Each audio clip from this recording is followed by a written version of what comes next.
All right, guys, so I'm going to go ahead and get started. I'm short of 2 officers. They're on their way right now. Let me go ahead and get started. Real quick introduction. My name is Lieutenant Jaime Castro. I'm with the Laredo College Police Department. Okay, I've been here for about 10 years, and so I'm in charge of all the active shooter trainings. I am the trainer coordinator for the campus police, and so we do this training every year for active shooters. Okay, to train for an active shooter incident. We hope it never happens, but when it does, and if it does, we're going to be prepared. Okay, in law enforcement, we know it's going to happen. We just don't know when it's going to happen. That's the scary stuff. Okay, so today you're going to be faced with a lot of the incidents that we train for. Okay, active shooting is only meant for one thing, and that is that one person's going to kill as many people as possible. Okay? They're not going to go after anything else. They may target you, they may target somebody else, but once they've done that, a lot of times there's no going back, and so they'll continue to kill people. Right? They may be motivated, they may not be motivated. All right? Active shooters, they just go out there and kill as many people as possible. Does it necessarily have to be a gun? No. It could be a knife. Could be an ID, it could be a vehicle. So we're going to prepare for all of that, okay? So today we're going to be training the officers, and we're going to be training with you all also, okay? And so we're going to have 3 different scenarios throughout several buildings. They're going to be fast-paced, there's going to be a lot of yelling. I'm going to give you some earplugs because there is going to be some loud noises going on, all right? The officers are going to react to those loud noises and how and where they come from. Now, before we get started on anything like that, I need to give you a new training that the officers need to become familiar with. And that is going to be trauma first aid. And I'm glad that you all are here because at the same time, you all are going to be the students. You don't know if this is going to happen in your classroom. This might happen to an instructor. This might happen at a church. This might happen at an HEB, at a Walmart, at the movies, wherever you're at. And are you prepared? How are you going to deal with those types of injuries? So, I have 2 officers within the department that are certified as trauma medics. That is Officer Marta Cabrera, who's stationed at the South Campus, and that's Officer Fidel Valles, who's stationed here at the Fort Mac.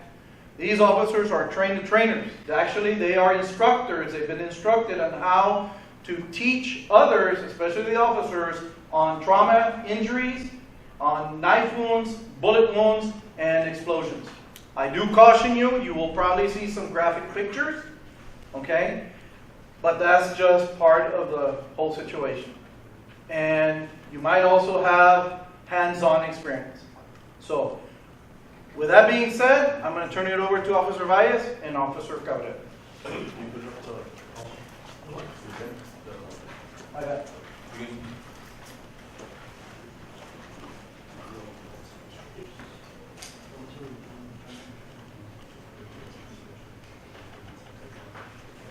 I'm Officer Cabrera. I've been here with the department for about 3 years.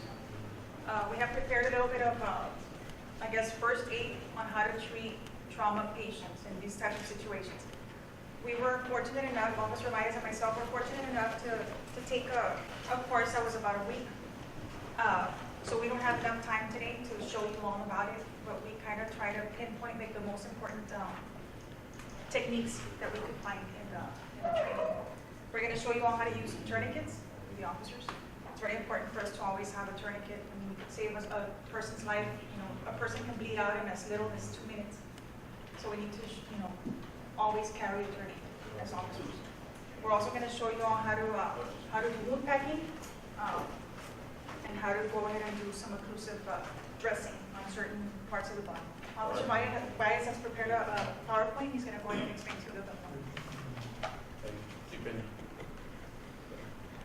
And extremity right here, it's compressible, which is the one right there below the waist. So that's below the pelvic area. Below, we can use a tourniquet. I don't know if you guys know or seen a tourniquet. Have you guys ever used a tourniquet before? You have? Open the area. All right. Well, we're going to teach you guys how to use these later on in the presentation. The other area is the junctional area. Now, the axle area is underneath the armpit. In those areas, we can use tourniquets, but we do need to apply a lot of pressure to stop the bleeding. So what we're gonna end up doing is teaching you guys how to wound pack, and that's when you use these. So anything below here, below the navel and up to the neck, that's when you guys are gonna use these, the wound packing technique.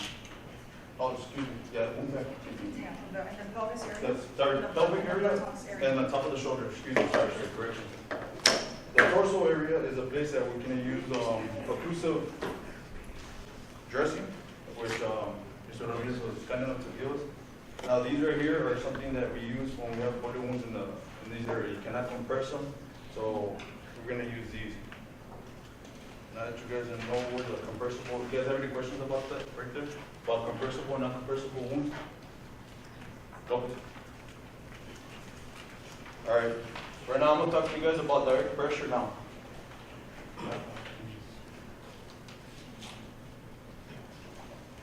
Thank you. The direct pressure points. Now, to find out about the direct pressure points, we have two major arteries that run through us that we can apply direct pressure, and those are the brachial and the femoral. To apply these pressure points, Marta right now is going to show us a demonstration on how you guys are going to be able to apply these pressure points using your knees and your palms. And right now you guys are going to try the same thing also, so get the idea. Y'all can get up and see it over here if you want. Yeah, the purpose for this is for us to stop the bleeding. That's, that can be when we're trying to get the tourniquet ready to put it on, whenever we're trying to get, the material that we need to put on, we can go ahead and just apply the pressure while we're trying to get our stuff ready. Yeah, like I said, like I mentioned, it takes about 2 minutes for the person to bleed out, so you don't want to waste any time. You need to make sure, act fast with pressure until you can actually have some other help or the tourniquet supplied at a certain point. Okay. So like before we apply this direct pressure, I skipped a little step. I'm sorry about that. Yeah. We have the bath assessment. Now, to understand this, you can't just go up to a patient and just, you know what, I already know what's wrong with him. We have to evaluate the patient, right? So we learned the bath method, which is the bleeding, airway, tension, and hyperthermia. So we're gonna follow those steps real quickly, and Marta's gonna show us an example of how to check for bleeding and the proper way to do this. Yeah. The first thing we want to do, once we encounter the situation that the person is wounded, we don't know what's wrong with that person. We want to see where is the bleeding coming from, where is the bullet hole, where exactly is the wound, right? So we're going to go ahead and use, like Officer Myers explained, we're going to go ahead and use the BAT method, the BAT assessment method, okay? That pretty much helps us evaluate the patient to see, like I said, where the wound is at, and it helps us prioritize, the life-threatening injuries. The idea behind the bath method is that it's going to check first for bleeding. Person can die faster from bleeding than checking the airway. You can have, I think you have 10 minutes after a person loses their airway before starting CPR. So after those 10 minutes are gone, the person's considered gone. But our idea is, keep on working on it. So right here, she's putting on a glove right now. Just first idea is to check for any bleeding. Person will be supine on the floor. Yeah, the person, we're going to go ahead and place the person on their back, flat on their back. We're going to go ahead and approach from the feet. Why do we want to approach by the feet? Well, we don't want to startle the person. That's one of the reasons. Another reason is because the lower extremity is, if the person is wounded in the lower extremity, which is the legs, it's quicker for them to bleed out. Like I said, it takes only 2 minutes for the person to bleed out from a femoral artery wound. Okay, so it's very important for us to start from the legs. What we're going to go ahead and do, we're going to place them on the back. We're going to come up here and we're going to go ahead and open, spread his leg. Okay.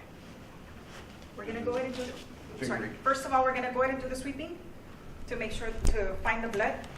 How we want to prepare that, we're going to go ahead and put our hands together like that, do a little tilt like that on the fingers, and then we're going to go ahead and start raking. The raking process is pretty much, you're going to get a top.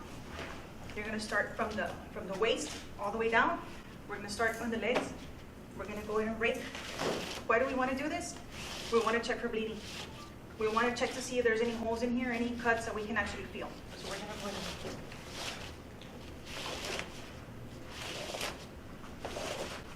and She does that, sorry.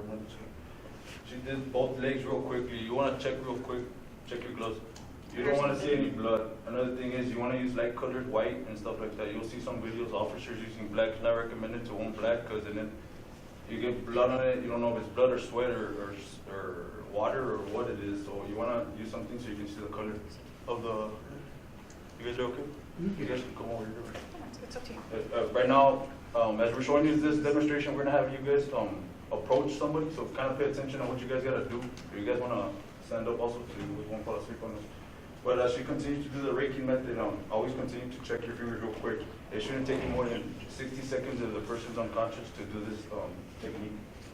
So it's very important for us to do it very thorough. We need to make sure and check all the sections of the leg. Like I said, we're gonna have to start with the legs. Once we're done with the legs, we didn't find any wounds, nothing on it, on the extremities.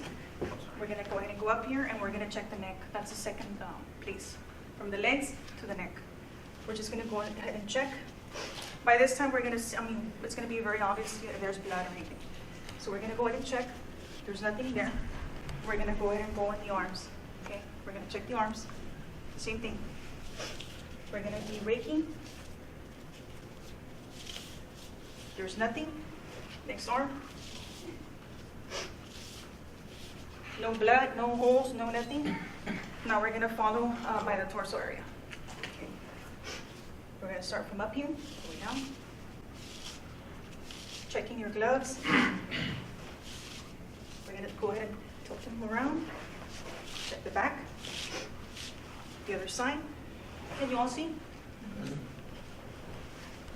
We're gonna go ahead and do the same thing.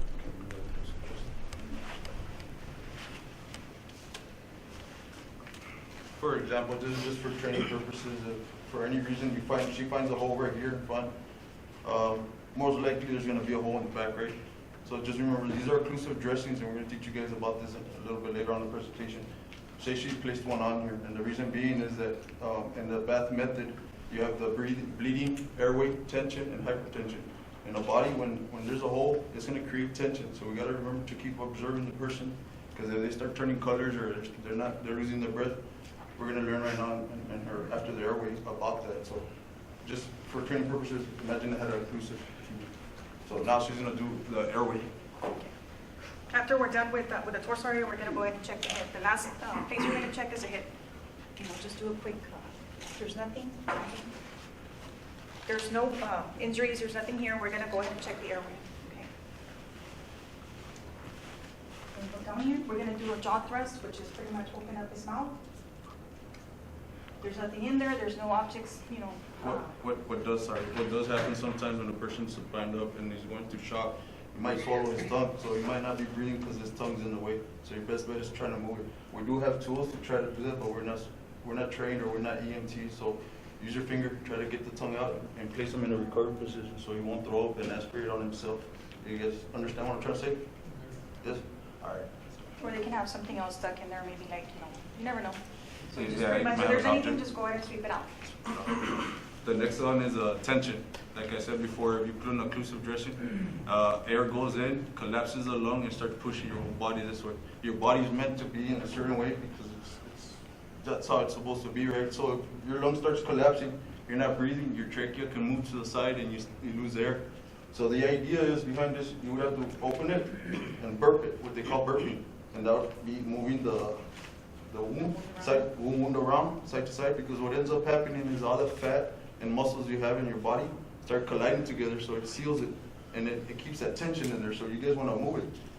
Another idea to be, if you can't get it to burp and you don't see him getting his cooler back, get your finger and stick it in there. I prefer you use your pinky so you won't cause more damage than what you need to. Try to get it in there. There's also needles they sell, but again, we're not trained to stick somebody with a needle or anything like that below the rib cage or something like that. But I wouldn't recommend trying to do anything like that. Like you said, that's for us to release the tension that has already built in the chest area or in wherever they have it, okay? The last one, And the last one would be, hypothermia. once a person loses a lot of blood or they have internal injuries, what happens is the body temperature starts dropping. So pretty much the organs and the body, the heart doesn't pump the blood the way it's supposed to. So it kind of interferes with the clotting process. You need for it to clot up, that way it won't bleed excessively. So what you want to do, you want to go ahead and keep the person always warm. How do we do that? We're going to go ahead and just place a blanket. These are called emergency blankets. We just go ahead and place it on top of him. Try to cover him up.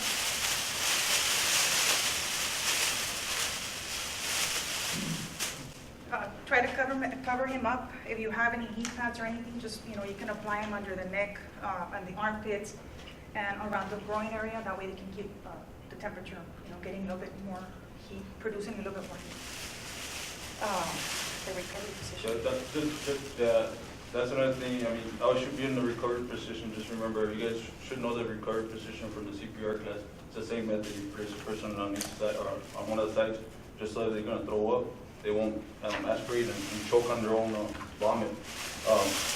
Remember to reassess your patient once you already have them in that position that you've already done all your tourniquet, which we're going to teach you guys later on right now. You want to keep on reassessing the patient, so you want to see him. You know what, you're over here, 2 minutes later, you know what, let me check him out again. He's good, there's no bleeding, everything's good to go. Now that we've done that, I want to see you guys can come up here real fast and approach your patient. Get a partner, real quick, guys. You can come up. Come on, brother. Go ahead and move forward, please. I need you guys to understand that you guys will be doing this and the training. So you can get a partner real fast and just lay down. So you can do the bath method, raking, airway.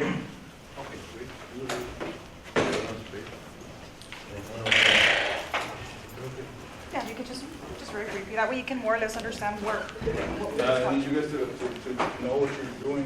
We're going to go out there right now, and I don't want you to lost. So remember, you're going to approach somebody. You're coming from the leg. You're okay.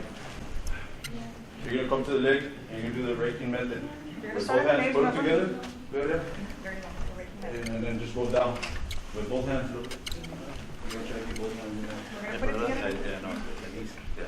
All right, so then you continue doing that raking method. Good job, Peña. And then we move to the arms. If you're unable to. So now you move to the legs. You continue doing your sweep, your neck area. You do the other neck. You're not finding any holes.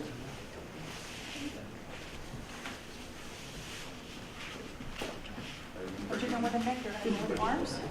Do the sweeping of the arms. After the arms, you're going to put the force on the back. Once you're done there, Peña, once you're done right there, then you can rotate on the back. Remember, that's got to be checked also. Put them on the side. Same thing on the back. Start from here.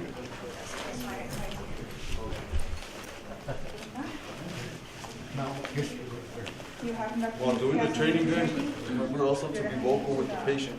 Hey, it's friendly, officer. Because sometimes if you come from behind or the side and they don't see you, they can be waiting for you unconscious, pretending they're dead, and just stab you or something. And I've seen videos where people go crazy. What ends up happening also. Another thing that I've seen that's happened before, sometimes the patients can go into shock and they're going to get real hesitant. They're going to want to push you off. So you might have to sit on them if you're placing a tourniquet on them. For example, right here. Say you find a wound right here, you're trying to help him, he snaps out. Come up. He comes up and you try to place the tourniquet. He comes up trying to swing at me. You might have to turn around real quick and just keep him down. You're going to have to fight him. He's going to be hitting you. Doesn't matter. You want to save his life and place it on. So you might have to look for different ways to get yourself ready for that. If you start fighting like that. And these are issues that are going to happen in an active shooter situation. Yeah, the person is Right. in shock. You're going into a traumatic scene. You're going into somebody who's been shot or somebody who saw somebody get shot. And while you're going to see some of these pictures, you can wonder how could somebody survive something like that. But they did. The moment you encounter somebody who's been shot, and you're going to go up there and they've already seen somebody shooting somebody, they're going to think that you're a shooter.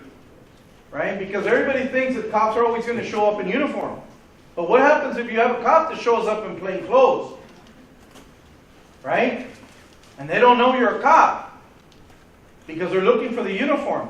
And here you are on top of them trying to check them. They may just think that you're actually trying to hurt them. And now you've come back into a combative situation. This is why this training is very important. So for active shooters, not only do we as police officers need to know how to go in and put down the subject, but we also now have to give first aid. Because in a situation like this, here at the college, we have over 500 cameras. And If one of those cameras happens to see where you, the officer, neglected to give help to that person, guess what? You're going to make it to the 5 o'clock news. And now you're going to be in civil problems. So this is one of the things that you also have to be aware of. So active shooter is not just having to go in there and put down the bad guy, but we also now have to give first aid. Okay? Alright guys, you guys get the idea of how you're gonna approach a person. Now we need to know these techniques because we need to know when and where we need to use a tourniquet and wound packing. You guys can sit down real quickly. Guys, also remember, I mean, don't freak out, don't say, you know what, I don't know what to do.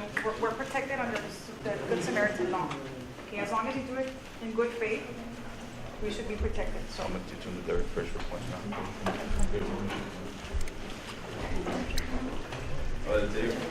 Now that you guys have learned how to assess a person and how to check them, we're gonna go into the direct pressure points, which I was gonna teach you guys earlier. Like I said before, you have the brachial and the femoral artery that you're gonna try to apply pressure. So just imagine that like a water pole. You want to press it against the wood, right? So you can stop that water from coming out. So it's the same idea. So right now, Marta's gonna show us on how we can expose those arteries so that you can apply direct pressure. So I'm gonna teach you guys one real quick that you can do. Say she was shot right here in the arm, or like say right here, came up. What can we place on it?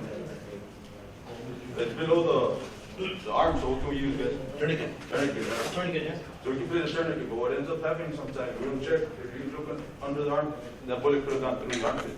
What can we not place there? A tourniquet, right? A tourniquet's not gonna be hooking up. So if we got a hole in it, we're gonna have to try to apply pressure. The wound pack is there too, so we gotta just remember that, just keep that in mind. But say she got shot right here, and I wanna apply pressure real quickly, I have no tourniquet, Montalvo's coming real fast, hopefully, I'm gonna place it right here. You just grab it and hold on tight to it. And that's a While seat. you come and get Wait your for that. tourniquet. Now keep your hand. Hopefully nobody's coming back and you don't have to use your hand because that's the only thing that I do hate about using your hands for placing direct pressure because you lose it to battle now because you don't have a hand. You lose a hand to get in the fight. You see what I mean? So it's a lot better to use your leg than using your hand. But if you don't have anything else, use your hand, right guys? So Marco's gonna show us how to apply direct pressure points. So pretty much, you have a person on the floor and you have a tourniquet, you're just trying to find where it's at, or you're waiting for the officer to come and bring you the tourniquet. Like I said, minutes or seconds count, so you want to go ahead and, if he was shot in the lower extremities, let's say he was shot in the right leg, what you're going to go ahead and do, you're going to go ahead and open up his leg like that. You're going to rotate his foot. You're going to expose the artery, which is this. This is a femoral artery, one of the major arteries. So like I said, while you're trying to get your tourniquet and everything, you're going to go ahead and come in here and use your right knee. You're going to go ahead and put pressure right here. This is pretty much the artery, the femoral artery that, like I said, that will help you stop the bleeding while you're trying to get the tourniquet. You're going to go in here, you're going to apply pressure, you get your tourniquet, and just apply it as fast as you can. Okay. Let's say the person was... Let me tell them real quick. Now, in some cases, you're gonna get someone big, and if you need to expose the artery a little bit more, what you want to do is bend that knee up a little bit, so you see how it opens up, and now you can apply the direct pressure right here. So it's just to keep in mind, sometimes you might need to open up the leg a little bit more, just so you can get more angle. Use your right knee if he was shot in the right leg. If there's an injury to the left leg, you're going to go ahead and use your left knee, which is pretty much the same thing. You're going to expose it and just put a direct pressure right And the there. reason being is because you want to go against it. If she goes with her opposite leg, be ready on my left leg, what ends up happening, she's going to slide off, and it's not going to be Pretty any much good. just directly. This is direct pressure, so that would be in essence harder. Now, don't try to apply so much pressure. It's better to apply just the right amount of pressure, but it's better to be precise. You see what I mean? Like you want the right location. You don't want to try to go all hard, and you're going to cause more damage than what you need. How are you going to know if it's working, if you're finding the right pressure point? Well, you're going to notice that he's not bleeding anymore. If he's still bleeding a lot, just go ahead and try to move your knee until you can actually find the right pressure When point. trying to do that, you don't want to lift off because you might be helping more than not helping. So if you lift off and try to do it again, you just move it too much. So just move a little and just apply that pressure. Check again, get a gauze or your hand, clean out that blood, and make sure that that blood doesn't start spooling out again. once that happens, like I said, you apply the tourniquet and everything. Let's say you were doing the raking and you encounter a bullet hole on his chest or on his back. What we're gonna go ahead and use is, this is called an inclusive dressing, okay? This is used for that area, from the chin, from the bottom of the chin to the navel, okay? What we're gonna do, we're just gonna go ahead and apply it over it, okay? We're gonna take it off. It's pretty much It's like a tape in it, It's like kind a of like a sticky tape. tape. Well, So pretty much you're just gonna, these right here actually are a little different than the occlusive dressings that I've seen before. yeah, we were taught with some other ones, but this is We're pretty talking- much This almost is the what we same. have right now, but for this one, you would have to actually place another tape on top, just, because if you're moving the patient, this thing will slide off and it's gonna be useless. If you wanna pass it around so you can see, what we're talking about. You're just gonna go ahead Can- and put it can over change the The wood. wound. And just make sure that it's in place. What you wanna do, you wanna avoid from it. You don't want for it to get air in there or bacteria or anything. The other one is like a patch that you just put up, kind of like when you have a swimming pool that's warm, you can put it like, it's the same thing. Those are a little bit different. Alright, guys, if you guys can stand up so you guys can practice on how to do these direct pressure points and markers. Oh, let me just show you also the arm. real Yeah, quick. show me the arm. Same thing with the arms. Same thing with the lower extremity is gonna be with the upper extremities. He was shot in the right arm. What you're gonna go ahead and do, you're gonna go ahead and put the arm like that with his palm up, and the same thing. Right arm, right knee. Same thing. One way or another, I mean, If, just to keep you guys in mind, if it's someone that's skinny, remember, don't apply too much pressure because you're gonna get that bone real quick. If You the can also person's a use the little palm of bit your hand. more llenito or more meat on him, you can apply a little bit more pressure, but you don't wanna apply too much pressure on a teenager or a young kid because you will break it or cause internal damage in the young children. you can also use the palm of your hand. Yeah, If it's a palm. very small person, just go ahead and apply as much pressure as you can. The same thing here. You just go ahead and do this and just apply your knee. Okay. Oh. If it makes it easier, you wanna put it on. If you're gonna do one real fast and it's like, so you're gonna try to get this day. If you're having a hard time, you can pick it up right here and you can hold it with this. And then you can put the pressure right there so it can make it easier and you can have the leg up and everything will be pressure. So you guys wanna practice up, partner up with somebody so you can apply that direct pressure. This is very important. Yeah, this is important just to, Like I said, it takes seconds for somebody to bleed out. You wouldn't want that to be your partner or a student, of course. So the one on the right? Or the one on the- So first you gotta expose the artery, move the leg out, Okay, perfect. keep it outward, and if you can't get it, You were just shot right there. on the left arm? Yeah, so right leg, así nomás. Yeah, the same thing. So if you remember, if you're ever gonna try to put direct pressure, you see somebody bleed, right leg with right leg. It's kind of hard to remember porque lo miras opposite, right? So estás aquí como pensar, pero same thing aquí. You just apply it. Put the tourniquet in Put on the tourniquet, do there. what you Windmill, have to do. the windmill. You were shot in the right leg. on the left leg. On the left leg? It's gonna be a little bit more. Between the groin and pretty much the thigh. Yeah. You were shot on the right arm. Put your arm. Perfect. There you go, perfect.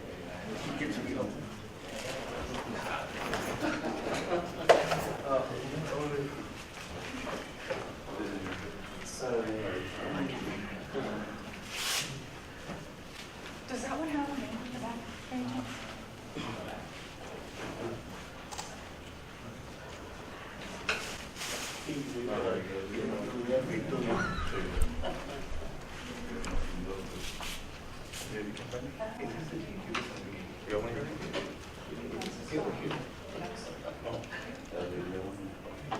Alright guys.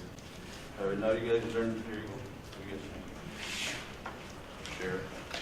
Okay, you're gonna learn how to apply the tourniquet. You guys can open it up all the way.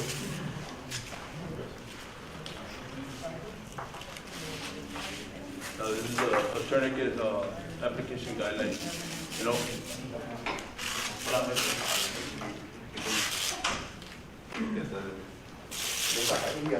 I like prepared, I'll just say, all right, let's get an idea of this. Can you get it ready? Oh, yeah, right now, I'm sure you guys how to get it ready. Right now, I'll show you guys how you get them ready. All right, hey, the idea is to go higher, right? You guys can put the tourniquet down just so I can show you guys how to use it real quick. Watch a lot of videos and everything, and scenarios, and everybody says go 2 inches, 4 inches above the injury, the wound. At the alert training class, they told us go high or die, so go as high as you can. And I believe that method is a little bit better than just going 2 inches. I'd rather be safe than sorry.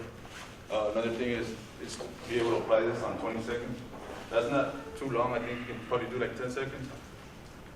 This tourniquets can be placed over clothing, so you don't have to worry about cleaning out. When you have a wound injury that needs wound packing, you do need to clean out the area, kind of like this right here. If you need a cut, you need a cut. You need to open up everything so you can work and get your hands in there. Tighten windlass till bleeding. This right here, if you guys can see it, this is called the windlass rod, and this is what is turning. That's making the wrap compress against your skin and your bones. Remember, I don't know if you guys can pull this out right here. If you guys see right here, it says time. Once you place a tourniquet on somebody, you need to place a time on there because the person could lose a limb after 2 hours.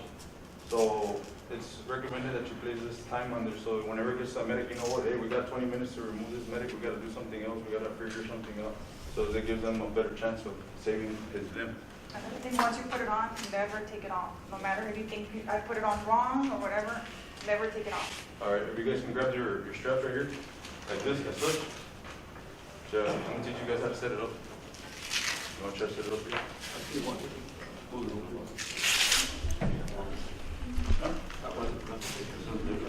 grab this. There's no just straight. No, the other one. The button down. As the buckle down, guys. Don't place them. We're not practicing yet. We gotta learn how to set up first the tourniquet. You want to place this adhesive band the buckle and pull down as such. You'll see it match up like this. Go down. Now you gotta go. See how I have it right here? And then around. Right there.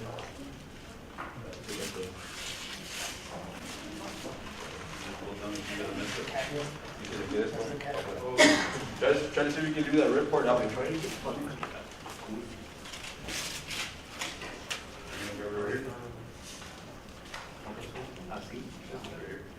You gotta have this out.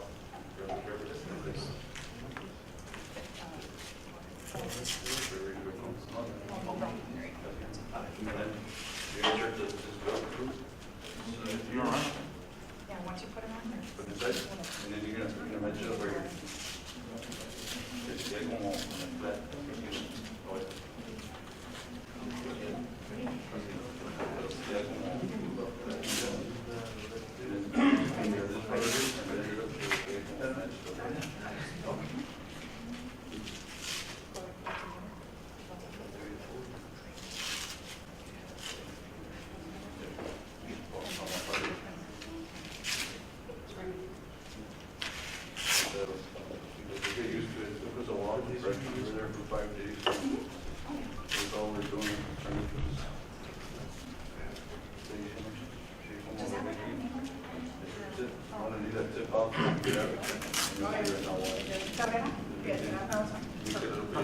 Alright guys, I'm going to teach you guys how to place the tourniquet using a one-handed tourniquet.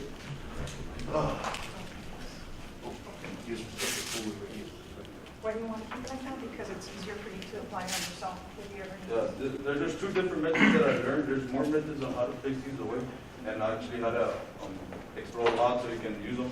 The best way I thought of was right here, or the one that I like the most. When you say your hand is completely off, you only have one hand. When you want to do is stick your finger in there like this, as such. Grab onto the red part, you can do it. Right there, you have this. You want to stick your finger in here, like the way I'm doing right here. And when you don't have your arms immobile, so you only have one hand. You wanna pop it out as such? See, now you got a big hole right here that we're gonna insert our hand in, rub it to the back. See how I hold it back over here? Face the adhesive band up, you gotta put it tight. It's empty hard right here. Then we get that window. Isn't it? Puerta.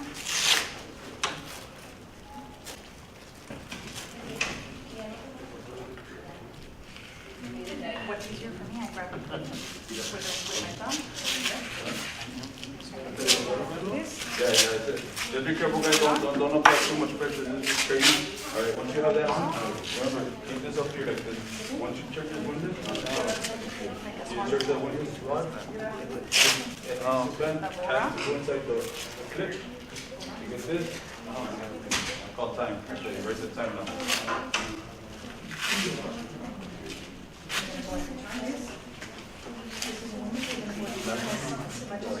Oh, okay. As much pressure as you can, that way it's not okay. Once you're done, you're gonna go. Remember, you gotta pull out the bandage.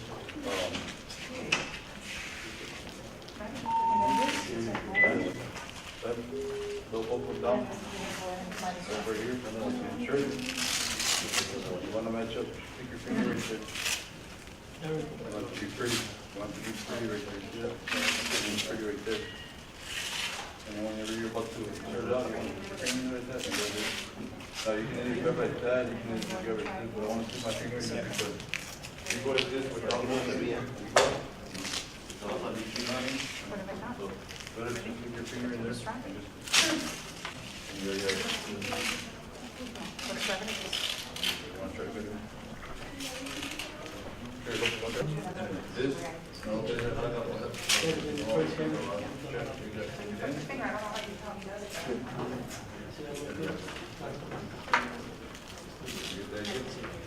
You got it, look at it? I'm gonna just put it on the top. That's a good method for when you order. Are you gonna apply it on yourself? That's what we always try to recommend for them to put it on. And you have it like this, that way it won't be that hard for you to just apply it on yourself.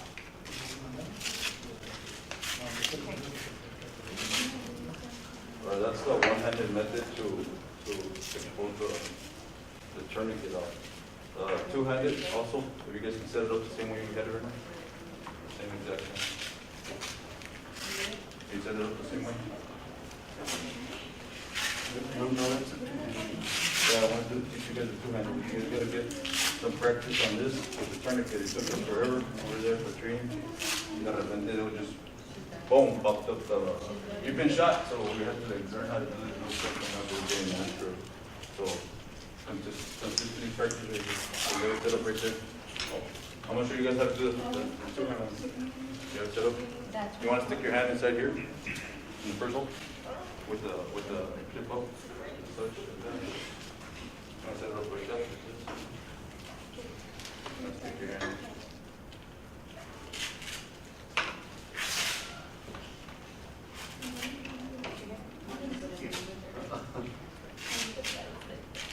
It takes a lot of practice, and not just, I'm gonna learn right now in like 5 seconds, because it does, it takes a while. It took us a while, but maybe it's a good idea for all of us to have a tourniquet and just practice. Right.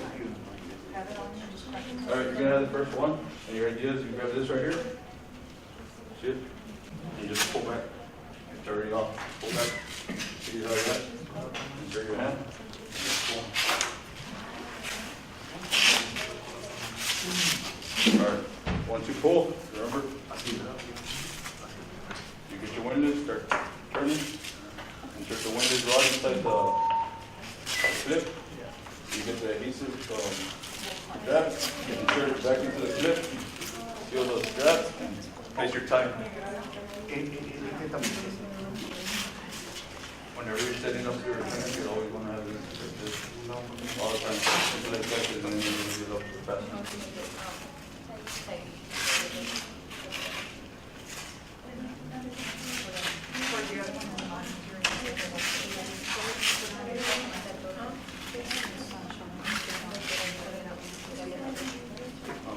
We want to do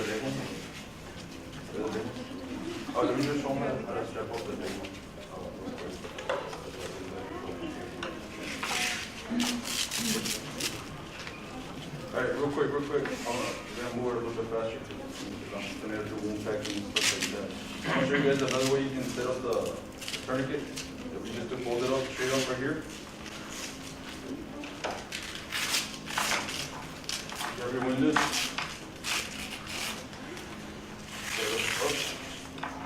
Keep doing these folds right here. You're gonna end up something like this. Yeah, just strap it up in the back of it.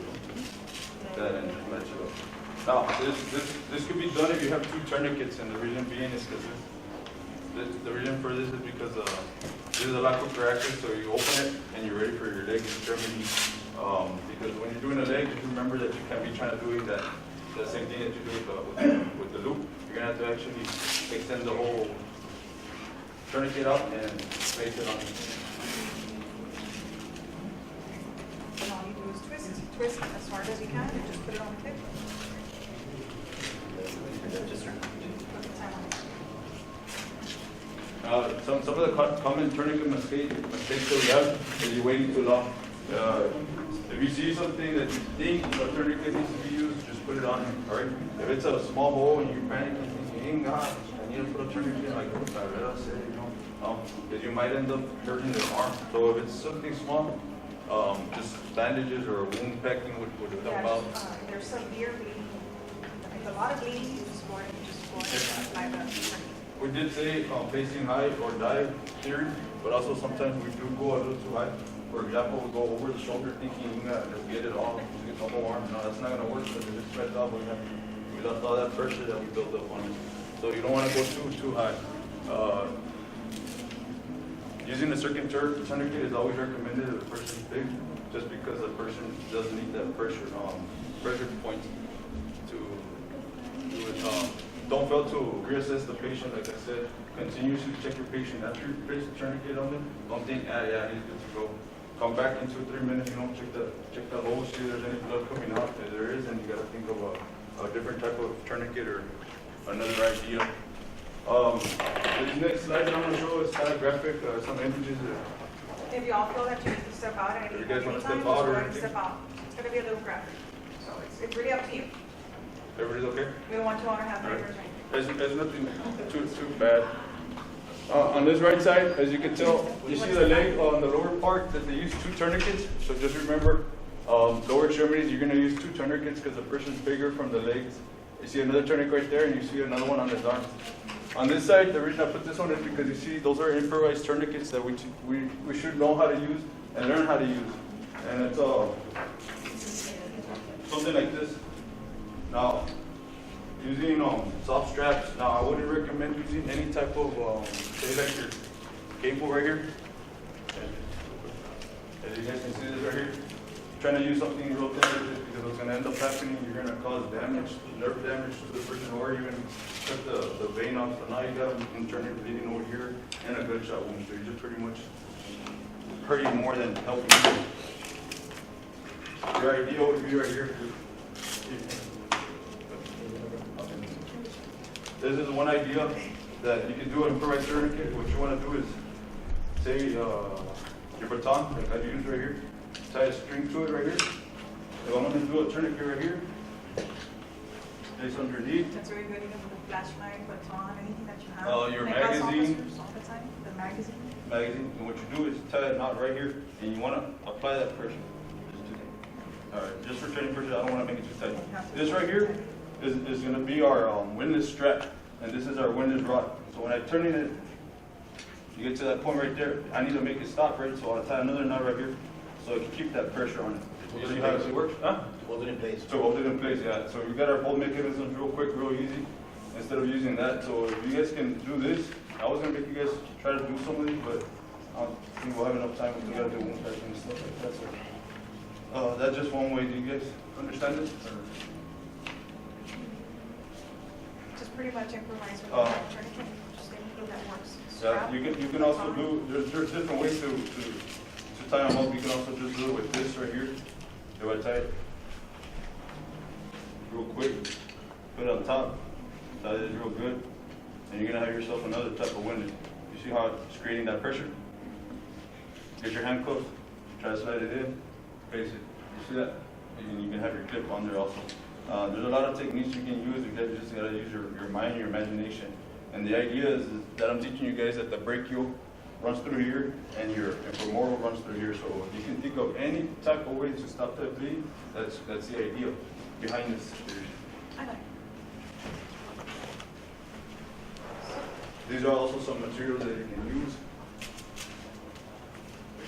This next video is also a little graphic.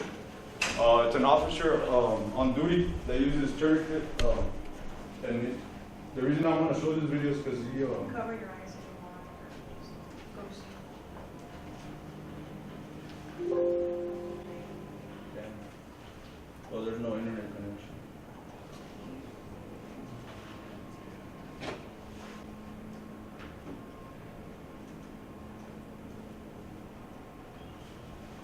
Well, no, it was a video of an officer actually placing a tourniquet. And the reason I wanted to show it to you guys is because there's no internet on the computer.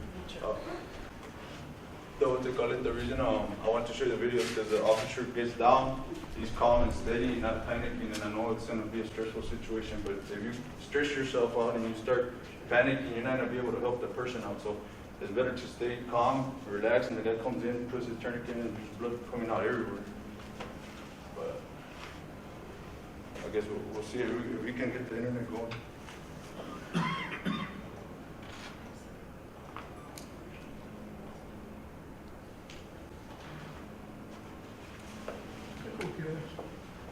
No.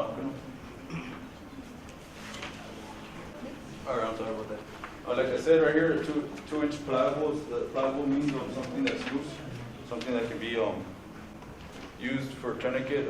Windlass could be a stick, ammo, magazine, baton, flashlight, like Marta said. A windlass clip, a shoestring, a zip tie, and flex handcuffs, like I had said the second time I showed you guys. But I don't know if you remember the first one I showed you. Tie your knot around that windlass rod, and then you use this extra string as a zip tie so you can tie it off the way I showed you the first time. This is just a refresher right here, recovery position. You guys remember this after the CPR class we took, guys? Yes or no? Yes. All right. All right, now let's get into wound packing real quick. You want to just do this real quick? You guys can come over here real quick so I can show you guys what we're going to be doing. Now, wound packing is something that needs a tourniquet, but tourniquets can't be fixed. I don't know if you guys remember those areas that put, which are the junctional areas under the armpit, the neck, the shoulder, and the pelvic area. Your buttocks also is a place that you can do this. Now, when applying, say for example, our wound packing will be here, but you can also put a tourniquet. This is just for training purposes. Say I find a wound. When I find a wound, I gotta expose that wound, right? Because I can't work if something's blocking me. So the idea would be to penetrate the hole using your finger. If only one fits, place it in there and apply that pressure. So you guys can get up. Remember, this is where you cannot apply the tourniquets. These are the areas where you cannot apply tourniquets. You need to go ahead and wound pack it. What is the purpose behind it? We want to go ahead and stop the bleeding.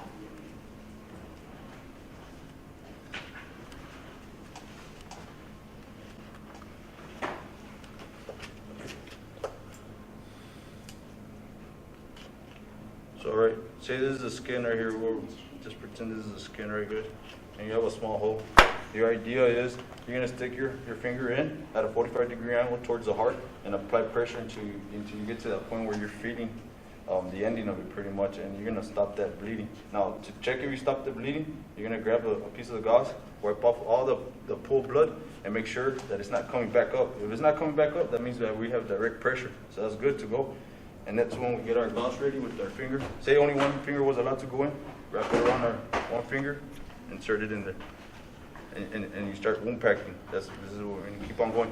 You apply three gauzes inside.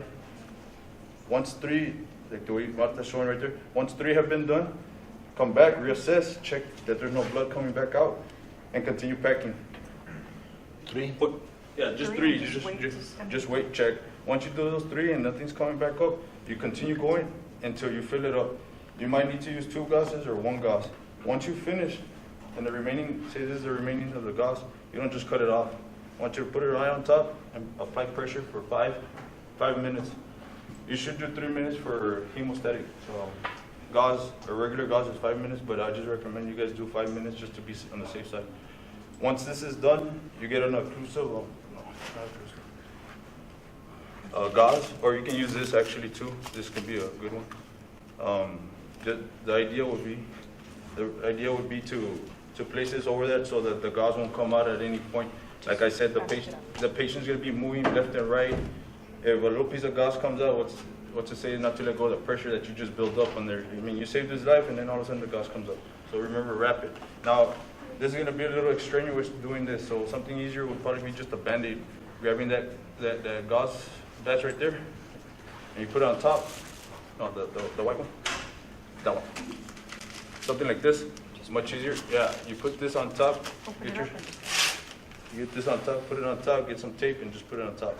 So make sure that it doesn't come off, because it's gonna be a little bit more strenuous trying to pick his leg up and trying to. I mean, you could try that, but here you guys. If you guys can put on some gloves, I'm gonna give you guys a little 2 minutes so you guys can try the wound packing. Remember that once you all go in there and find the bleeding source, don't let Go ahead and get some gloves, guys, so we can go ahead and keep going. Go for it. I'm just do it without the blood, though, so Yeah, don't it's at the very same good. time. We're gonna do it very You quick. guys run it through real quick so you guys can get an idea how it feels. I wish I and what would you're get the gonna video. feel. Hey, wanna play it. while you're doing this, just remember, you're talking to the patient and you're letting them know, hey, I'm gonna hurt you, it's gonna hurt, but I'm gonna save your life. Because if you start hurting him, like I said, he's gonna start throwing smacks left and right. He doesn't know what you're trying to do sometimes. It's cool. Oh, you got this one. So first you get there, you expose it. First you get there right and you expose it. You cut it open it. You want to insert your finger without gauze first. Oh, you're left-handed. And then you apply that pressure. Once you find it, then you clean off the blood, the spoil, the blood. There you go. Sorry, it might hurt you, it didn't hurt you. Yeah, and then nothing's coming out, so you wrap it around one finger and stick it in all the way down. But remember, don't lose pressure on that finger. There, And then, yeah, there we go. well, you can do that, or just keep placing. Only 3, right? Yeah, 3, and then you Not let check. it go? No, do not let it go. Let go of this one. And then you check, nothing's coming out, and then you re-spoil again. You keep on going the way you're doing it right You did it again? there. Yeah, you keep on going. You're gonna fill up there. Sorry. No. There you go. You get the idea? All right, this is somebody. Until everything is filled with gauze. You're gonna go ahead and fill the whole cavity with gauze. So first, again, you come check it. You open, and then you're gonna stick your finger in there, apply direct pressure. Remember, you gotta apply direct pressure, the heart's over here. So the angle of it going up, yeah, and then once you check it, you rub it to make sure that blood doesn't come back up. No bleeding. No bleeding, then you just get a little piece. You remember, you can't plug it up, just one piece, and just stick it in there. Go all the way down, Stick it all the way down. Now, in some cases, guys, it could happen that you can't find the direct pressure point. The blood's still gonna be coming out. That's when we start doing blind packing within 15 to 20 seconds. So you're gonna After start this, that's it, no? You're just Yeah. gonna continue with the You whole continue. cavity. You're gonna You're fill not it gonna with. finish right now. It'll take you like 2-3 minutes to do. Remember, you're gonna fill up the whole cavity, and then once you're done, you're gonna go ahead and You place this open for it. 5 minutes on top. You apply the pressure, and then you make sure you can't, don't take away the direct pressure. Once you find that pressure point and you think that you stopped the bleeding, then we're gonna get this cloth with your hand and grab it. Make sure all that blood comes out of there. Once that blood's out of there, we wait about 2 seconds, make sure that the blood's not coming back up, then you start applying it. Don't release. You cannot release that pressure.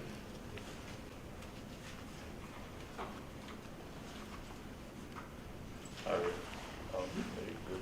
What you can do. Oh, the better. When you have a finger like that, you put in Yeah. your other one Watch like it. this, and you're gonna just Watch keep on this. going like this. Take your finger As long up as real you- fast, so you guys can So see you're real not- fast how you So, do yeah, it. just, you The, can, that way you can the go all the way idea around. is to be replacing the finger. So this one has Yeah, pressure, You're gonna put the other and then one. this one's gonna go overlap that one. There you go. And then That's- this one's gonna that's what come you're and supposed to overlap this one. And you're gonna keep on going until you pack it all the way up. But remember, don't stop. And if you finish it, then get another gauze. And if you don't have gauze, get a shirt. It doesn't matter. Just get something in there to clog it. There you go. You wanna try it out real fast? Do this one real fast. Oh, I want to do the true gauze real quick. Because that's a part of one part. No, bloody. Yeah, but just remember, don't let go of the let pressure at all. You got once your finger touches your other finger, then you can let go. See what I mean? And then these ideas right here can save a person's limb or save your life because, I mean, you're gonna stop that bleeding there. You gotta get it.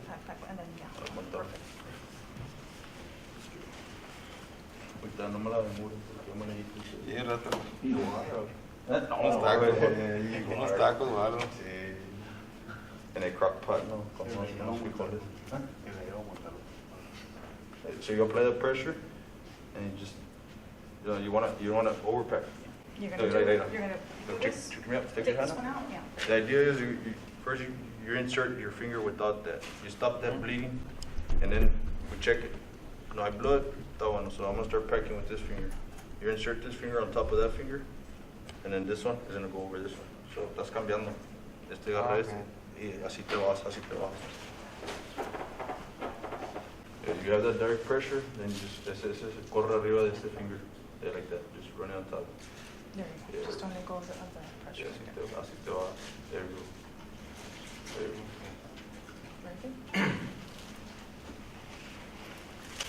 Very good. Check pressure, don't wipe the blood. Make sure that the blood's not coming back up. Good. And then put it right on top. There we go. There you go. Very good. All right, you guys got the idea behind the wound packing. Wound packing just take a long time. It's time consuming. Let me just show you these last two slides so we can get on to our scenario. Want me to do it?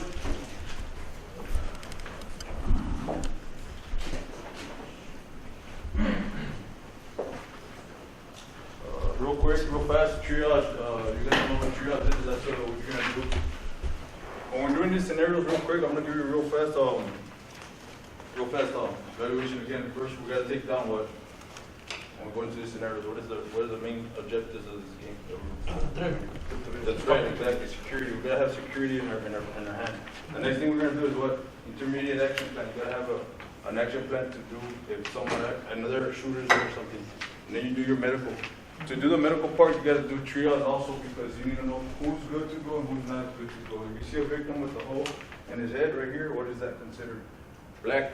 You don't wanna try to waste your time. I'm not saying in a bad way, but he's a total loss. You gotta move him to the side. I got my whites, my greens on this side. I got my yellows on this side and my reds and blacks on this side. Reds means that you gotta do something real quick. That's when you're gonna put on tourniquets and stuff like that. They're immediate threat, so you can save their life. So I want you working on them real quick. When we're out here in the scenarios, we're gonna do scenarios. You're gonna have some injuries. You're gonna do some medical part. So just remember triage, right? After you do your security, intermediate action plan, and then you start medical. So you start into triage. Real quick, lift and drag. I'm gonna quick the human crutch. Injured on their inside leg. What you want to do is grab right here. If we can turn around. You see the belt buckle? Grab that belt buckle and shoot, and you're walking with them. You can also do it with two people. If the person only has one leg injury, you can grab them, pick them up also, two if you guys are strong enough, and pick them up from the belt buckle. One person drag, if you can lay down on the ground. I wouldn't recommend doing it on carpet. You have a short distance area where you can go maybe about 5 feet and you just need to get up in there. Person's conscious, they can help you out. Grab on them. Grab on. And you right here and you drag them. I'm not going to do it because it's in a burner. But if it's on the side, you're going to be able to drag them real quickly, especially. Now, if they have a sound run, it's an officer, same idea. Grab them from right here and just helps you. You understand me? Just grab them. Two-handed, two-person drag, same idea. I'll grab them from here, the other person over here. You want to keep looking forward to the direction you're going. Looking back also because you don't know whether it's going to come or not. One person drag on the armpits. You're going to get the person right here underneath. Or let me get into this. Real quick. Now, you place a person. You get them on top, lay down. You put your hands under their armpits. Bend their arms. Now you can let go of your arms. The person's unconscious right here. You grab them right here from both arms. And you pick up. You start dragging. Or you can drag. That's one way.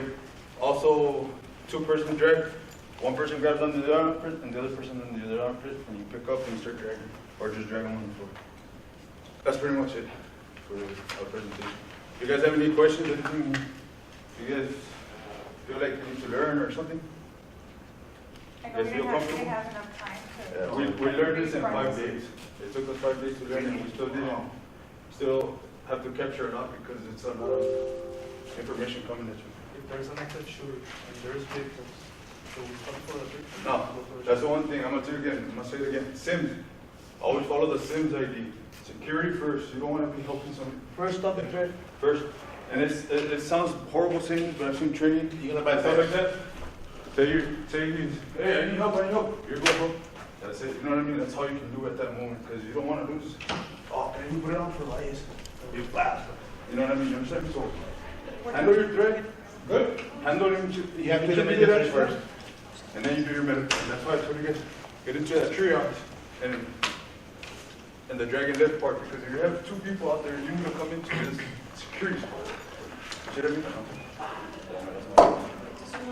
So you guys ready? Ya estamos listos. All right, Make so, sure you guys are good. We're gonna set you guys up with these tourniquets. You guys are gonna probably use them. I'm gonna tell you what the scenarios are. We're gonna go outside. Before we go outside, everybody grab a gun. There's 5 handguns and 5 ARs. Grab those and make it to the bottom of the campus, of the Kaizen. Also, you will have a backpack. Somebody's going to be designated with a backpack. My officers, this backpack has all the first aid essentials.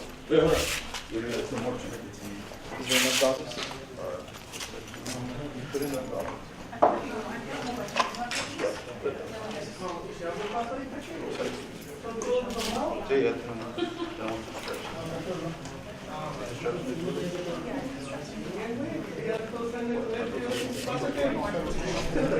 Hey, what's the deal? Want to turn around a little bit? Huh? There you go. 32.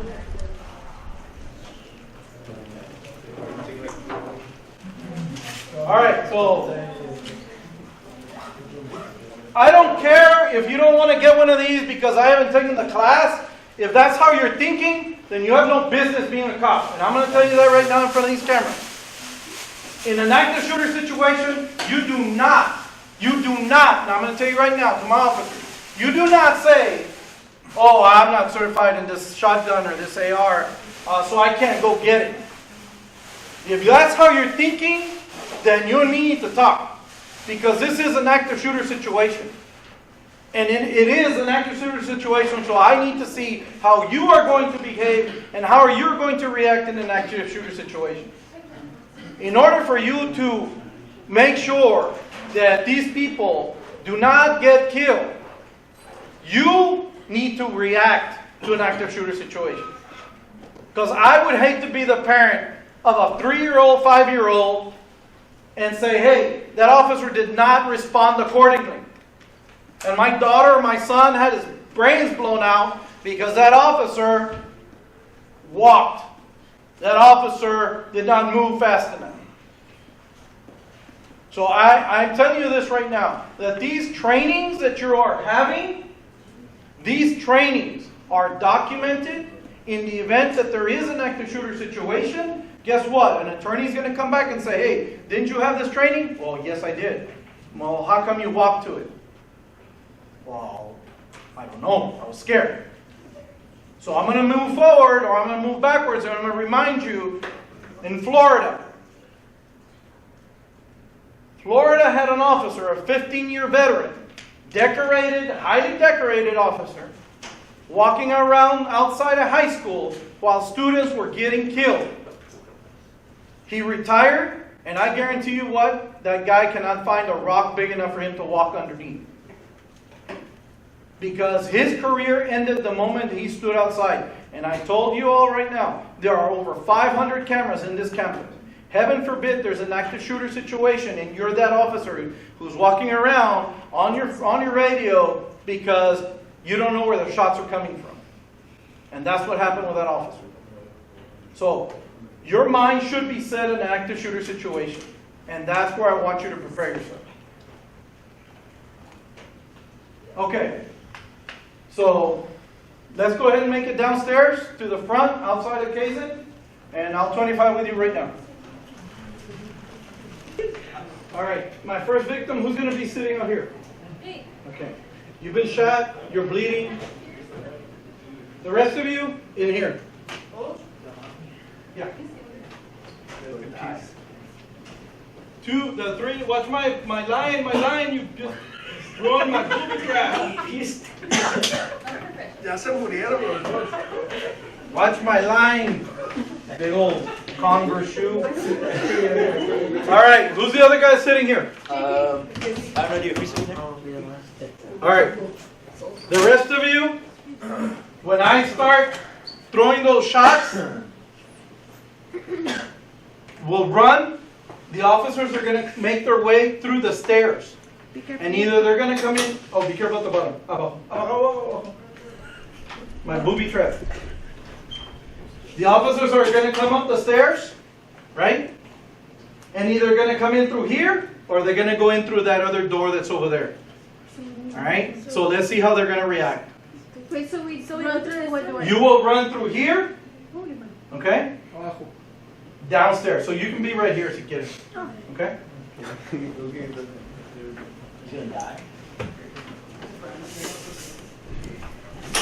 Just throw it at them like this. As they start making their way to the corner, let's say they start making their way over here, las tiras nomás aquí, a ver qué van a hacer. Pero antes de que se Sí, metan a la... so ponle que bien, antes que entren ahí, la vas a aventar nomás así, abajo. Okay? Where's your gun? Okay, now I want you to be waving it around. You're dead, you're down. Alright, down You, here on the floor? no, right here, slump over. You will fall over. Okay? All right. Ready? The rest of you just hang back. Hey, ¿quiénes vamos a nosotros dos? What? We're going to Everyone is going to. Yeah, so two of you are going to try to grab onto two of them. Yo agarro uno. Okay? Try not to be too rough with them. Okay? So let's see what they're going to do. Huh? Hey, bro, I'm gonna throw this over. Oh, Wait, but who do we told? you both got I don't. Play dead? I don't want to touch. Yeah, I mean, I don't want to. I don't want to. Play dead? You do it, Odie. Stop. I do it. Like, Odie wants to be an officer. Nah, because I want to run. I want to Yeah. run. Dude, I want to you like run. We're gonna haul They're it. like, okay. Did I put this one right? You're just going. Yes, but we're supposed to run, no? Hey, se van a Or like escuchar. walk. Sí, son It's gonna be super loud because Odie gets scared. No, it's not. Supposed to. It's just powder. What if they just knock?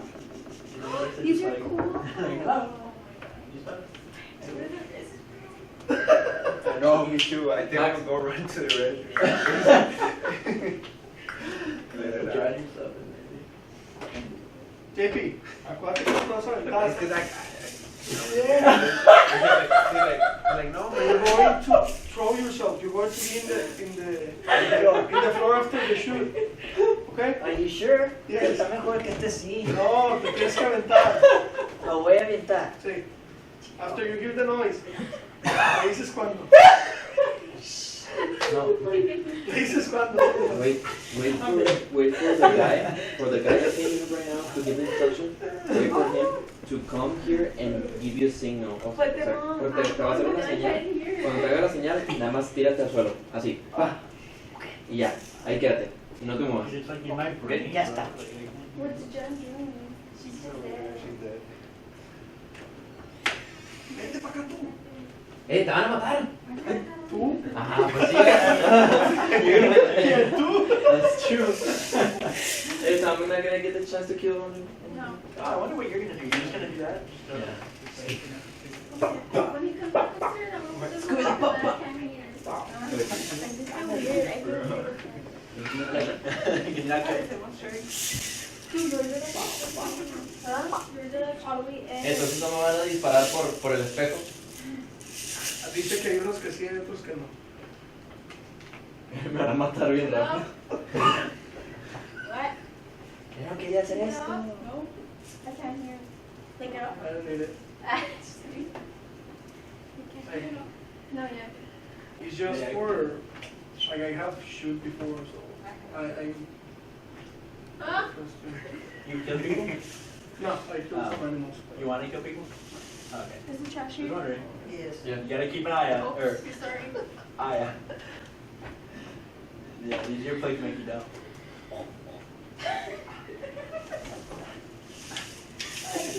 To be honest, I like admire Felipe's Work. work, but he looks ugly. Oh yeah, what happened? What? I get it's nothing. It's a C. Yeah, let's wait until. Well, wait until it's gonna look worse. It's just in his head it was like different. Yeah. Like what he was telling me. I think it's too much. Like I've seen those, but they're very little. Like there's. Poor Did you see the kid. pistol he had in his hand? The revolver. Oh, You see the revolver he had in his hand? He had a gun. the Yeah, what? it's one of those. No, well, but it looked real. Like it wasn't painted. It was like something you get at like Toys R Us. But like So Toys R your Us. wrist is gone. I thought you were just over my head. Yeah, there's one more Toys R Us. Oh, really? You didn't see the picture that you have? Oh, no, like it was like Big flag. this. Yeah. Huh? For everything. Yeah, there was a The picture. Toys R Us? The Toys R Us Oh, picture yeah, that you have? It's super hot, super sad. Because And they had just made one in the outlets, right? Huh? There was a new one in the outlets. I'm sorry? There was a new one in the outlets. Yeah. That's Bro, why we're done. Amazon is killing all the.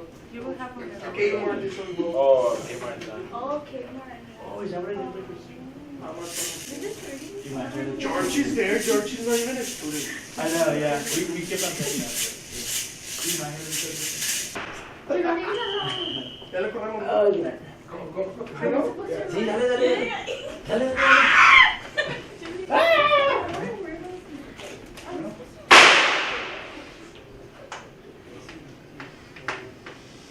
Hasta el muerto, chico.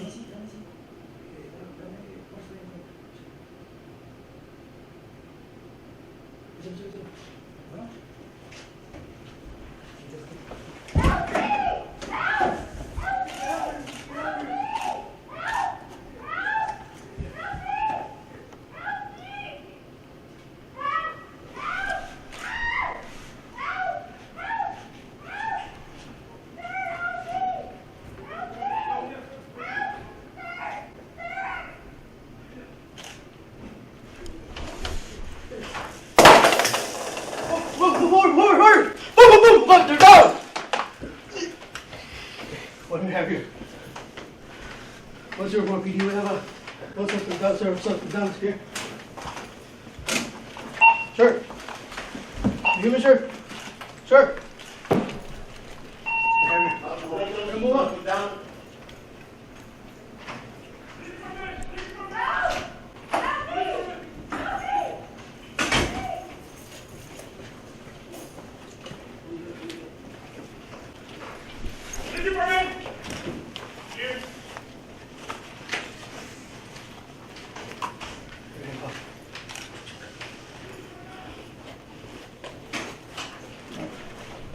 Who's your shooter?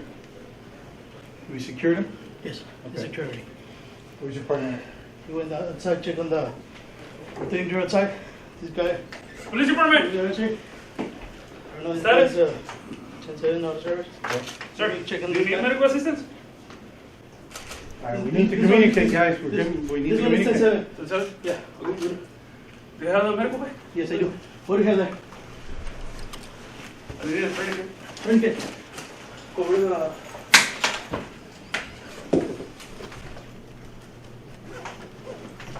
What's your name? Do you know your name? Sir?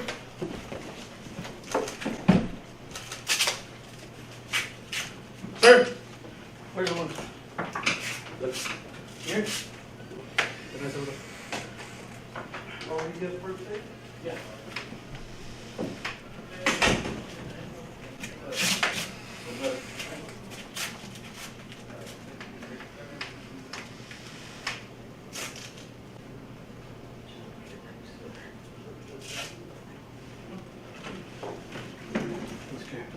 Okay. That one's a shot to the head. 10-7. Shot to the head. This is black. Okay. Yes, We're black. Here. We have a red there, and we're good with the red. Yes, sir. Yes, I can do it. This room's clear. Because remember, this area is a safe zone already, right?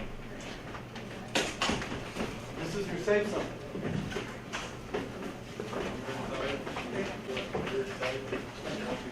Hey. All right, let's go ahead and call it, guys. All right, come on in. You good? All right, come on in. All right, so, shooter, Yes, sir. did they take you out real quick? A little bit. But I saw them coming like. Okay. Did you throw the bomb? Huh? I threw the bomb here. Okay. All right. So you blew yourself up. Sacrifice. Did they see the booby trap? No. They didn't come in from this You went side. through that door? Okay. All right. So, tell me, did they help you? No, until they cleared the zone and Okay. they came outside. Okay. All right. What did y'all see? I didn't see anything about that, but yeah. This guy was black, there was I did another hear service, someone this guy had a shot at the left arm. Okay. So the black attorney came. Okay. So, a couple of things. One is that when you approached, and I wasn't here, but I started hearing it, you need to communicate. Your communication was way off. Okay? Why? Because we don't train. We don't train, we don't train, we don't train. So you need to make sure that you communicate. Get your ABCs together. 1, 2, 3. All right? The entry team goes in, boom, boom, took out the guy. All right. We've established that these guys are dead. They're gone, right? So let's not waste time on these guys because they're gone. If they have a fight, if they have a pulse, yeah, then let's go ahead and do that, right? When the shooter was taken out, nobody secured the weapon. The weapon was there until you came back and you secured it. We need to make sure that we secure the weapon because you don't know if you have a secondary shooter. The other thing is y'all didn't clear the rest of the rooms. Why did you not clear the rest of the rooms? Right? You did not clear the rest of the rooms. Okay? We go back to the same thing. Things are going too fast, right?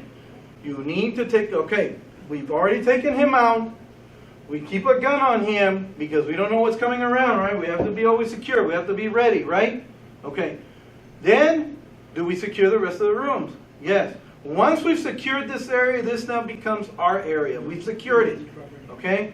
Then the person who was outside, when you administered the first tape, that's fine. But we need to communicate. We need to communicate. Just don't put, just leave it there and that's it.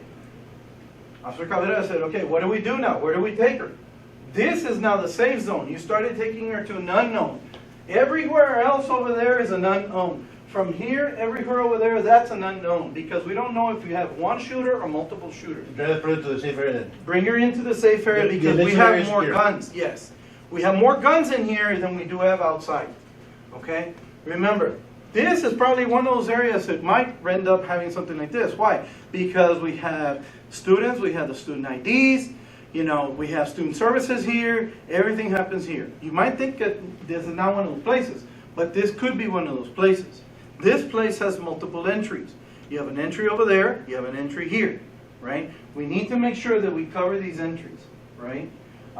Did anybody encounter anybody going out? Did you all see people going out? Yes, Okay. that way. All right. Did you direct them to move? No, Why didn't you direct them to move? I was focusing on them. What next time? What we need to do is we need to communicate. Leo, I've got 5 coming your way. I've got 5 coming to your right. Coming to your right. Keep moving. Keep moving. Keep moving. Keep going. Keep going. Get out. Get out. Get out. Get out. Quick glance. Right. So we need to make sure that we check where. Everywhere. Up, down, everywhere. Because did we direct them to see your hands? No. No. We didn't. Could there have been a shooter in that group? Yes. Yes. That shooter could have been in that group, and if they're running, and here you didn't pay attention to him, could I have taken out my gun? And boom, boom.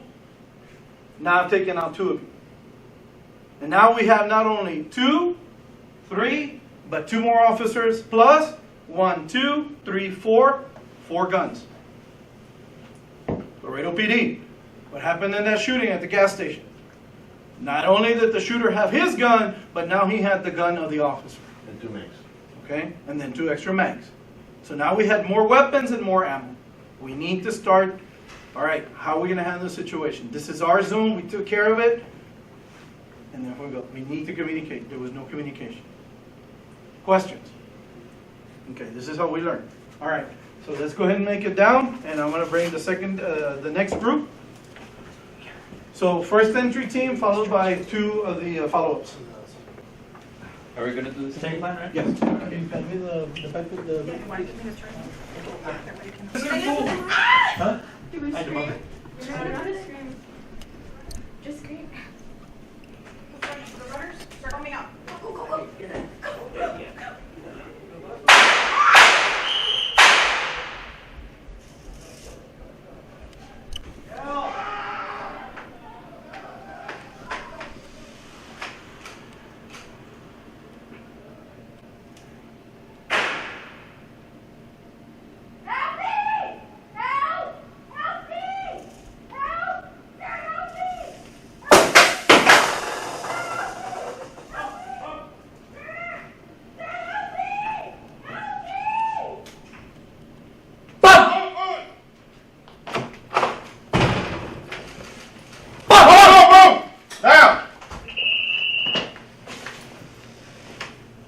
Okay, what else do we do? Come on. Talk to me. 2. Subject down. Hey, so when are we charging injured? When have you charged injured? We've got several people injured. Here. We'll be back. Police department! Police department! Help me! Are you okay? Sir! Moving truck. Help me, sir! Help me! We have an injury Moving truck. outside here. Help Is me! everything clear? Sir, help What me! is everything clear? Help me, sir! Secure. Sir! This area is secure.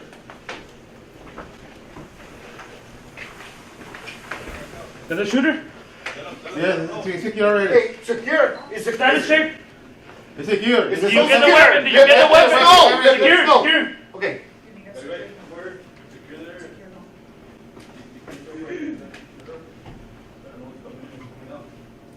This room is secure, it's clear. Come on, guys. What else are we gonna do? There's a whole bunch of doors here. We're just standing around. You're leaving the shooter unattended? You're leaving the shooter unattended? He's already down. But He's are we already leaving him stopping unattended? everything. Okay, but what are you doing?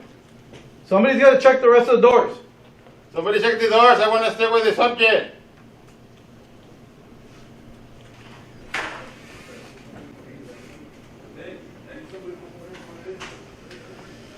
Check the rest of the doors. Are they all secured? Have we checked? Have It's we not locked. This is not very locked. Check it out. It's locked. Everything's Okay. safe over there. Did we bring in the other person that was outside? No, yeah. No, he's out of play. All right, talk. Bring the injured inside.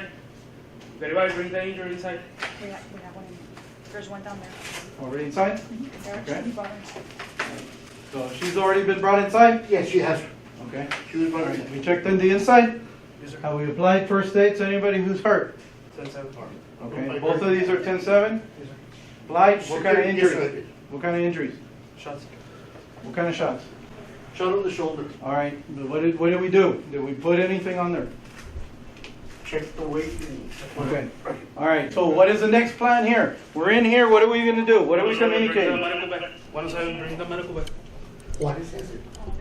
I'm out of play. What is a medical bag? Right. Where is Juarez? Is he in another team? No, inspecting the. What is Secure it? the The doors, first secure team. the building. Why do we not have the medical bag in here? Why is the medical bag outside?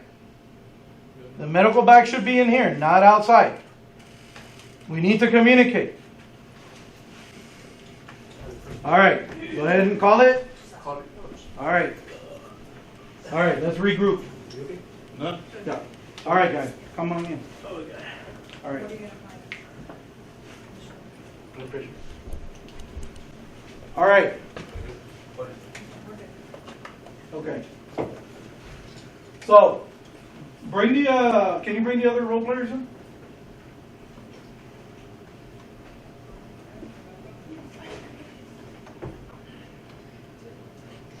A little bit better. Still some mistakes, but this is common. Now I want you to multiply this times 10. Okay? And you only had 5 people running out. Now try imagining the Kaizen full of students and faculty. And you have early college, and you have early high school, you have everybody else in here. You have daycare, you have people with kids. Everybody's running out, and there's only 2 of us approaching. This is reality. A couple of things that we did wrong here is we needed to secure this scene. We didn't. Come on in. Everybody come on in. So we needed to secure the scene better. We own this property. The moment that we took out the shooter, we own this property. So the shooter saw the 2 officers coming in, and the shooter came out to this side, and he was met with gunfire, right? Ended up dying over here. Is that a possibility? Yes. He could have been shot over here, and he ended up dying over here. But yet, when he was down, nobody secured the weapon. Could this shooter had just been hit, he's faking it, all of a sudden he's out, he gets a gun, and now we're back at it again. We need to secure the weapon. We need to secure the shooter. Okay? Then, from there, we knew we had to do some things, and we did, but then our trauma bag ended up going outside. The trauma bag should have been here. We had one officer out there by himself. Should he have been out there by himself? No. We did not communicate. We've seen this time and time again in all the trainings and all the videos. So you're going to have an officer that he's going to go out there on his own. He's going to go rogue. And the reason for that is because this is the character that we have, and we need to overcome our egos. We need to overcome those problems that we have created for ourselves. We need to regroup. The other problem is that you left that entry area exposed. You did not keep that threshold secured. Could we have kept that threshold secured? Yes, we could have. It's a glass door, it's a door, it doesn't matter. We can keep it secured. We also have an area where we can look from the top down. We also have an area where we can look at other people from across. But the moment that we leave that area unsecured, and we have an officer over here by himself, we have a bad situation going on. We need to communicate with one another, because he was trying to find doors, and he didn't know if these doors had been checked or not. You need to tell them. We need to regroup, and we need to say, door's been checked, area is cleared. My area is clear. Regroup. Once we're in here, we own this property. What do we need to do? We need to follow our SIMs. Right? We need to communicate. What do we need to do? We need to call dispatch. What are we doing? What do we have? We have one injured female. Where does the gunshot wound to? What did we apply? Have we checked the rest of the areas? We can, but once we secure this area, then we move out by twos.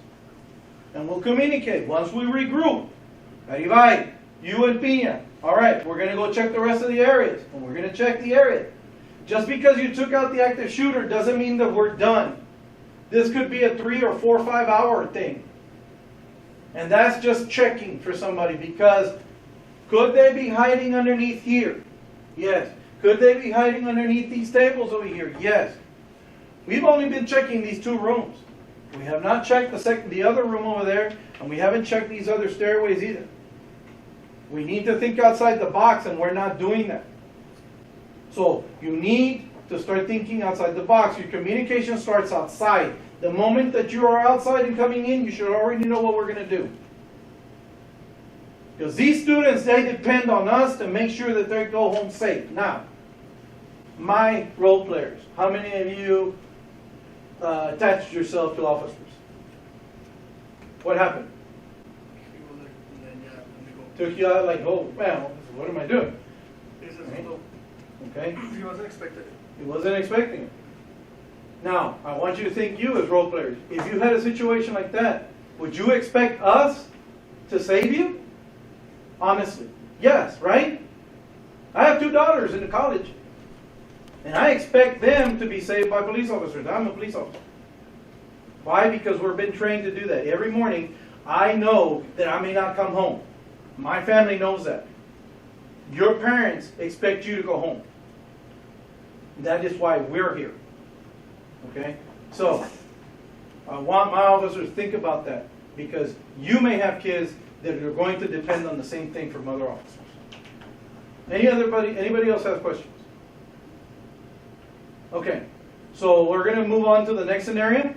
My officers make it downstairs. My role players hang back.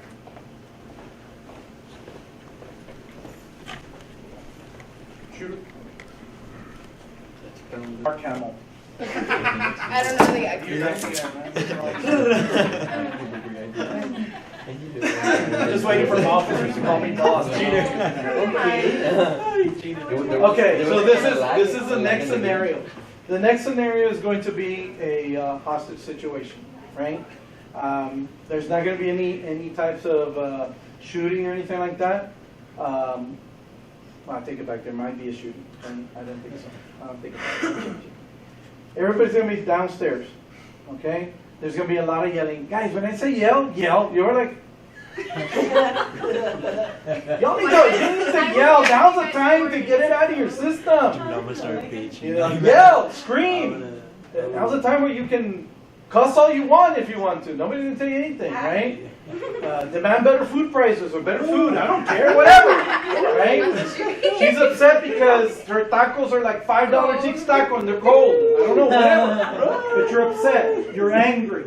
Okay? And you're waving that gun around. And people are crying. People are yelling. 2 managed to leave. The rest of you are going to be hiding. 1 or 2 are still going to be sitting there. Remember Columbine. Okay? Tragically, some of those students ended up underneath the desk with these animals on top, shooting down at them, and these kids were begging for their life. Okay? So, this is what I want them to understand. You all depend on us to do a job. Okay? So, scenario downstairs is going to be a hostage situation. 2 people will run out, since these guys are just sitting there. They're going to run out. Okay? The rest of you, how many does that leave? 1, 3, 4, 5, 6? No. 1, 2, 3, 4, 5, 6. Okay. So 2 of you will run out. 2 are going to be underneath, and the rest of you are going to be top of the desk, yelling, screaming, please don't, please don't, please don't, whatever. Talk to her, whatever her name is. Try to talk to her out of it, whatever. I want you to make it loud, and I'm going to see what they're going to do. The whole situation is a hostage situation. I want to see how they're going to react towards a hostage situation, not an active shooter. They should be able to talk you down and not make any promises. But the moment that and I want you to ask, hey, I want you to bring me a bus. I want you to bring me this. I want you to make some ridiculous type of demand. Give me $1 million and I'll leave them alone. And in the moment they say, yes, let me get them for you, you're freaking lying. Boom, you're dead. And then the next one. And I want to see what they're going to do. The whole situation is for them to be able to realize that this is a hostage situation. They are not supposed to be making promises that they cannot keep. The whole other thing is, if they need to, they'll call in a hostage negotiator, right? And they should be able to tell you, ma'am, okay, what's your name? Well, Selena, whatever. Selena, how can I help you? Well, I want to talk to my ex-boyfriend. Some bitch took my money. All right. Well, what's his name? Well, I can't get him here, Selena, but let me see what I can do, right? Okay. Rather than me say, you know what, let me go get him right now. Maybe the guy's dead. Maybe you killed him in the morning, so I'm lying to you, right? They might ask you, you might say, you know what, give me some water, man, I'm thirsty, and these people are thirsty. Can I do that for you? Yes, I can. I can bring you water, right? Your whole point is, don't piss me off because I'm going to shoot off some of these people. And they need to be able to talk to you. You've seen CSI, right? Okay. Are we good? Are we ready? All right, let's go.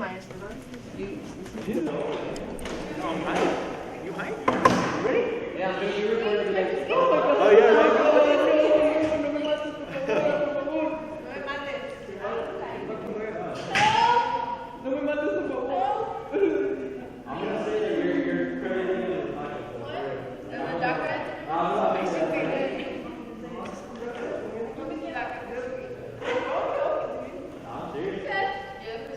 ¿Dónde está la otra? JP, tienes que estar acá y luego correr para allá. Tienes que estar acá y luego correr para allá, pero haz un escándalo.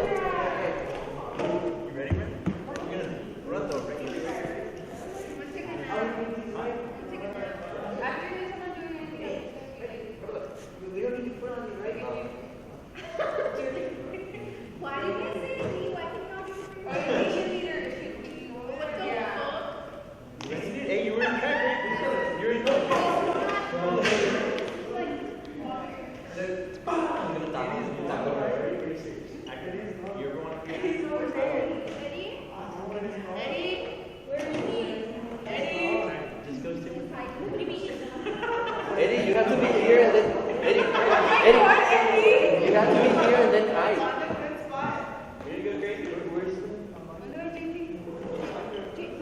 Bro, I said you could sit down. Now you can go pee. But I mean, hey, I didn't mean to sit down on the toilet. Oh my God. Are you gonna go to the restaurant?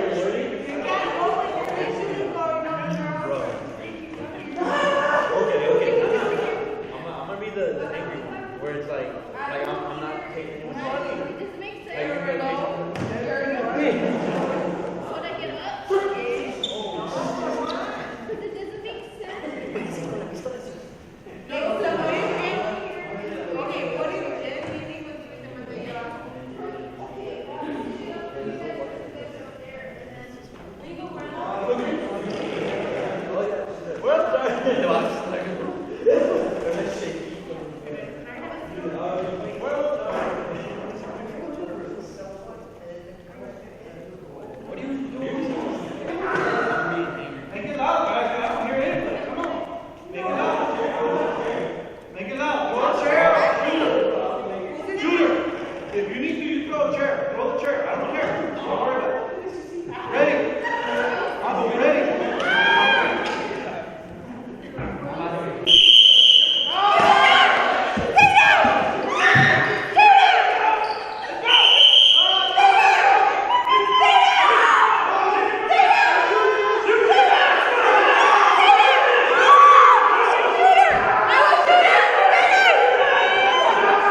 Go ahead, put the gun, ma'am, stop, put the gun down. Your husband is around over here, he's gonna come talk to you. Put the gun down, ma'am, put the gun down. Let the girl go, put the gun down. Drop the gun. I will shoot her. Drop the gun. Who's your husband? Juan. What's the name of your husband? Juan Ramos. Ma'am, your husband is already outside. Put the girl down. Put the girl down, okay? Put her down. Lower the weapon. Lower the weapon. Put your hands up. Lower the weapon. Lower the weapon. Put your hands up. Put your hands up. Let's go. Lower. Hands the floor. Hands the floor. Get the gun. Come on. Hands up. Hands up. Hands up. It's secure. Campus police.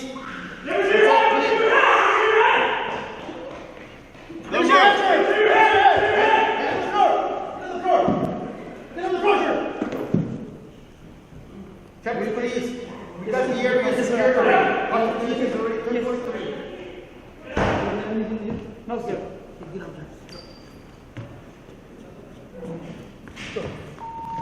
Once we have one, I'm going out. All right, go. Brandon.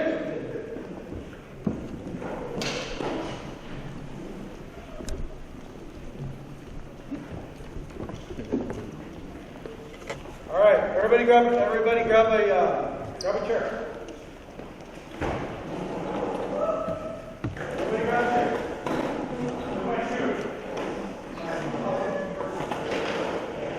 All right. So is this stressful? Stressful from the very beginning, right? Yes. I think everyone I know. Okay. So, all right. So I want you to tell me your experience in the real world. We responded to a call of shots fired. It was about 3 in the morning, South Laredo. There was an alley, a brick wall in the house, aluminum siding in the fence. There was every dollar wind. We heard a noise. Somebody racked a gun while we thought that somebody had a gun. I told him to wait, and the officer right beside me said, "It's aluminum siding that's in the wind." He moved forward like we are right now. There was a tree, no red. The guy came up with a mini Mac 10, se la puso en la cabeza. Disarmed him. He said, "Well, officer, acá del parque." We were there an hour and 15 minutes. Negotiated with the guy. After the guy let the guy go, and then the guy kept doing this to us. We never fired because we had his finger position. And actually, what happened that his gun jammed, so he couldn't jam anymore. So he was taken out me and probably 2 of the officers in the alley. So in that situation, the call came in as actual shots fired. And in this situation, we had hostage situation. No shots fired. Couple of things here. The stress level is high because in the first scenario, it got to you. Right? Because you started seeing this. Now, I want you to take that to the certain cases that are right now in litigation. 2 officers drive up. Right? One is an African American. Right? He drives up. He is the passenger in the patrol car. The woman called police because she heard noises.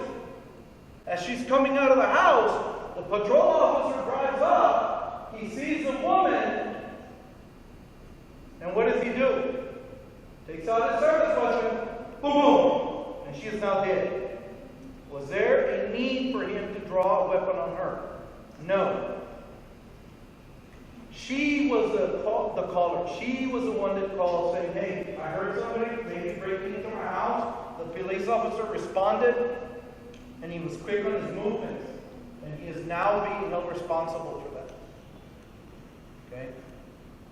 You need to be careful with these situations, because in this situation, we have cameras all over this room. And you have a young girl that perhaps did not pass her final exams, her husband, her boyfriend, having issues. Yeah, she's got a gun, but she hasn't fired it. She's taking somebody hostage, but she has not fired that weapon. Could we still save her and the victim? Yes, our purpose is to save lives. We do have the power to take it, But it has to be a justifiable shot. And in that situation would have not been justifiable. Because a good attorney is going to come in and sequester all these cameras and say, hey, wait a minute. She pointed the weapon, but that camera saw that my finger, what he just said, was not in the trigger. Had the weapon had the finger been on the trigger, could it have been a justifiable shot? Yes. This is where we need the training. This is where we need to be able to communicate and talk to them. Did you feel confident enough to where they were talking to you? At the end. How many people were talking to you? You heard one. In actuality, it was all three of them trying to talk to you. And then it was four. Four were trying to tell you what to do. So, if I'm going and everybody's talking to me, pues ¿a quién le voy a hacer caso? It's more confusing. Yes. So this is why I said you need to find out who's going to be in charge. Now, it could have been him, it could have been him, it could have been him. Whoever needs to take it, somebody needs to take that lead and say, stand by. Let me talk. You need to be able to communicate. So 3 or 4 of you are talking to this one person. They might already hear voices in their head, and you're giving them 5 more voices? We had a situation también con Taco Piri, donde tenía una jaula de fibra. Pero when the thing came down, an officer was talking to the suspect. The sargento was trying to take over. And in esa situación, the initial, it doesn't have the command anymore. The initial officer is the one that has control. Exactly Not the correct. sergeant, whatever. Exactly. He was trying to move in on the officer que ya tenía controlados. I don't care if you are the first officer and I come along. I'm the third one. He comes along, he's the fourth one. He comes along. Rank doesn't mean anything because maybe she might have felt comfortable talking to you. And then I come along, I'll handle it. It happens all the time. ¿Qué no pasa?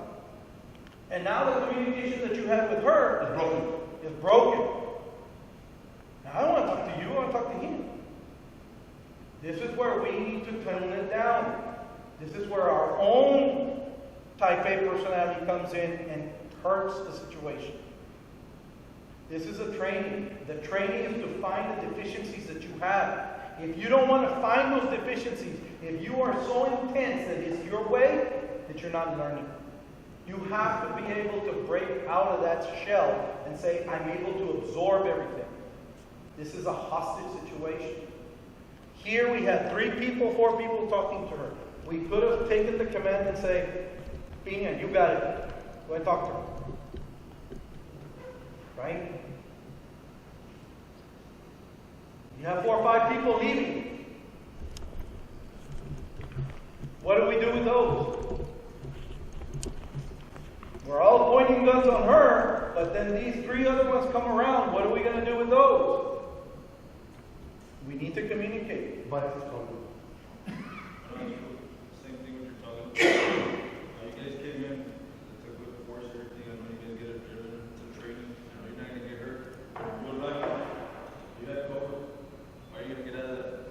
She has cover. She has a switch between her and the cover. So why are you gonna get out of this over right here and keep on bulldozing over there? What if she decides to shoot on you guys right there and she still has cover? You all started going out to the open. Yeah. Bad. And then, why are you doing this? When did we become Charlie's Angels? Why are we doing this? I keep seeing the same person doing it over and over again. When did we become Charlie's Angels? I saw this show in the 70s. We don't do that anymore. When is a gun at a ready? We've been training you every single time at the alert conferences, at the alert training. This is at the ready. This is at the ready. Right here. This is Charlie's Angel. You want to look fair fácil? Go get yourself a wig. Ese es lo mensaje beauty salon. Go get it. Because this is what you're doing. This is Charlie's Angel. And I'm talking to you, the officers. This is at the ready, right here. This is position Zool. I can go from here to here. I can go from here into a small little room. I can shoot from here. But from here, This needs to stop. And I'm seeing the same people over and over again. And you've been told time and time again, why? We don't do this anymore. You need to start practicing. This is a lack of practice on your part. You don't practice. Why? Because no va a pasar nada, no va a pasar nada, me pongo el pistola, me pongo la bacha y me voy. Eso puede ser 8 horas, ya voy a manejar para que me paguen, and that's it. And I've told you time and time again, these students depend on us. If your son and daughter, if your son was here, did he not depend on our services? Did you not pay for that? Well, then, my daughters came here. I expect them to be protected as well. We need to make sure that we act like police officers. This is Charlie's thing. And if I see you doing it one more time, I'm going to take that gun away from you. Stay in your cover positions. You went from cover, which you had a brick wall right there, to an open spot right here. And you started crowding in and crowding in and crowding in on her. Did you feel like, hey, you're getting too close? Could you have shot them? Could you have shot your victim? Could you have shot yourself? Yes. Were they complying? Were they doing what you wanted them to do? You asked her husband, and one of them said, he's on his way. I told her, if they make you a promise that they can't keep, shoot him. Maybe her husband was dead this morning. Maybe she was like the Virginia Tech shooter and shot the roommate early in the morning. Do not make promises you cannot keep. Who's your husband? Joe Ramos. Okay, where is he? He's at work. Okay, where does he work? Do you have a phone number? Let me try to get a hold of him. Do you need anything? Do you want some water? Maybe it's, I'm picking on Jerry. Maybe it's Jerry. Jerry loves to smoke. But maybe a cigarette lo va a calmar. And he says, give me un cigarro. No te puedo dar nada un cigarro porque it's a no smoking facility. Think outside the box. You're not going to get fired because you say, oye, sí, Jerry, hold on. Mira, te voy a dar cigarro, Jerry. Te voy a poner aquí. Have I now established a communication with him? Yes. Who cares if he likes up inside the casing? I've got him. Relax. Isn't nicotine a form of a calmante? So think outside the box. Okay. Comments from you guys. From the officers. Was it stressful? Yeah, it was. Then all of a sudden this guy comes out from the corner. Yeah. That's you guys are coming in like that. Doing good, but once you start and Montalvo's coming in to make contact, now you got crossfire. I mean, all she had to do was come in the middle. If she's smart enough to come in the middle, she takes some people, she comes in the middle. All of you guys are crossfire from each other. She could just kneel down and shoot you guys are killing each other because you guys, I don't know if you got an AR in your hand. That thing's gonna go to where? You're gonna be killing students out there. Just remember that when you need an AR, if it's too close, you gotta go to your hand. Go to your hand. So, Naval Yard. The shooter at the Naval Yard had military training. He was not running, and he was loading precisely, walking from corridor to corridor, because he had that training. Because she had had that training. Because she had been military trained. Yes. Because she's a student here doesn't mean that she doesn't have the training. She loves CIS. She could be watching CIS every day, and she's got down those movements. Why? Because all those guys, those actors, have been trained by actual what? People that are in that service. If you look at these Navy SEAL movies and all this kind of stuff, who do you think is training these actors? Former Navy SEALs. Those are military guys. And they're getting paid. So just like those actors are, you never know these people could be trained. We always do surveillance, people do counter-surveillance also. YouTube, you can find this training all the time. All right. No questions? We're going to go ahead and move to the next building. The next building is going to be what I want you to do is, you're going to be, you're terrorists, right? You're barricaded subject. You're doing this, waving it around, right? I want you all to be scaring, yelling, crying, whatever, okay? Don't be afraid, get the chair and throw it on the floor. These chairs right here. So, since this is a barricaded situation,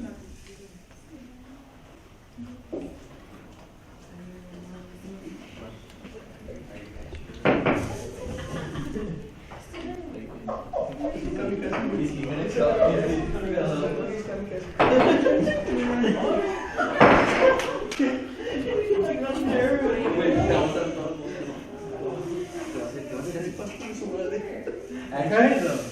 You're barricaded, all right? I'm gonna take that ID off from there. They're gonna try to gain entry, okay? No shots fired. I wanna see how they're gonna open the door, because there's a technique for them to open the door. All right? When they open the door, are they gonna rush in? It's a barricaded hostage situation. No, you can say it. Barricaded hostage situation. Similar to what we just saw over there, but it's barricaded. Can they make their way in there? Will they be able to talk to you? If they talk to you in English, maybe you don't understand English. All you talk is Spanish or Spanglish. So I want them to communicate with you. Right? Same thing. What if they started doing? The bad person over there started waving the gun and boom, lo tiraron. Hey, hold on a second. If I can save 4 lives, why not? Right? No shots fired. Okay? And that's what I'm telling them. There's no shots fired. There is no directed threat. And that's what it's called, no directed threat. They're just barricaded hostage situation. What about the bombs? Just hold them in your hand. Hold them in your hand. Okay? If you will give up when you feel like they've communicated enough. Let's all do like a handshake. Okay? O sea, los cuatro están hablando. Sí, los 4 van a estar hablando. Y quiero ver cómo ellos van a decirle a ustedes qué es lo que necesitan, qué está pasando. They'll be screaming and crying and whatever. Please help us out, get us out, esto que lo otro. Okay? When you feel that they've talked to you enough to calm down, then you will lower your weapon. Okay? Gotta do like a wing. Like, Hide that. I want you to hide the IED in the back. Hide it in the back. Because when they take you down, I want to see if they're going to find you out. Okay? So make sure they don't see it. We have to come up with a plan. What do we need? Necesitamos una troca para ellos.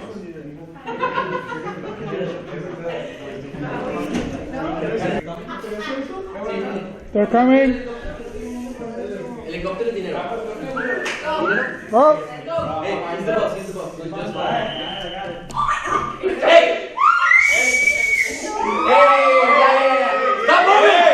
Stop moving! Stop moving! Stop moving! Stop moving! Stop moving! Put your hands right here. Put your hands right here. This way, Naso. Put your hands there. Okay. And they're coming! They're coming! Put your hands.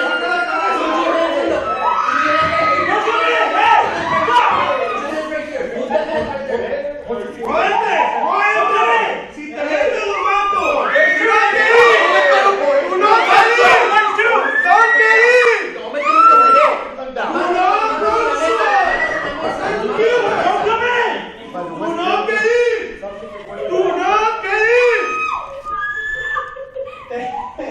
Si te metes, lo mato. Do not get in. Do not get in. Levántate. Levántate. Do not get in. Do not get in. Do not get in. Si te metes, lo voy a matar. Go ahead and put the gun down, sir. No, Put the sir. gun down. Put your gun down. Put You the put gun your gun down. Si te metes, lo voy a matar. Go ahead and put the gun down. No, sir. Put your gun down. You put your gun down. Hey, Rob. Hey, give it to Westfield in the courtroom.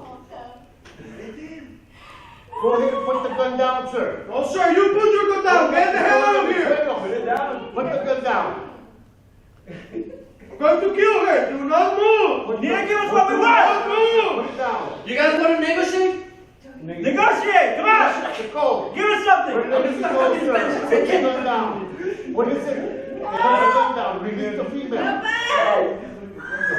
Quiet! Let's go.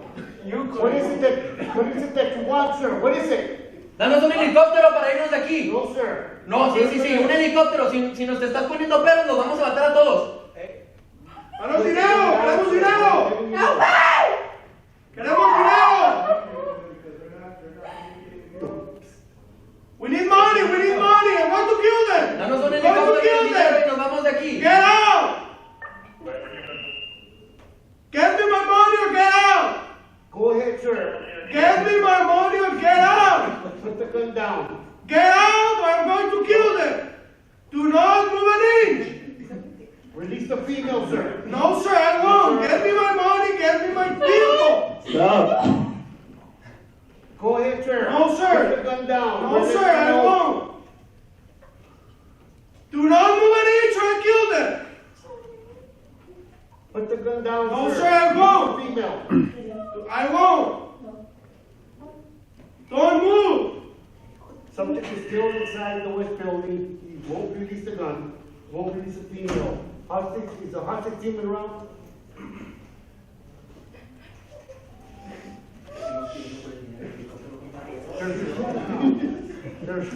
Are you getting my helicopter? There's two. Yep. Sir, Are you getting my helicopter? No. Put the gun down. No, sir, I need a helicopter and my money! Are you getting my money? Sir, release the. There's another one! There's another one! We got 3! Help us! 3 outside! Gunmen wearing a cap, wearing a black cap here by the West Building. There's 2 gunmen.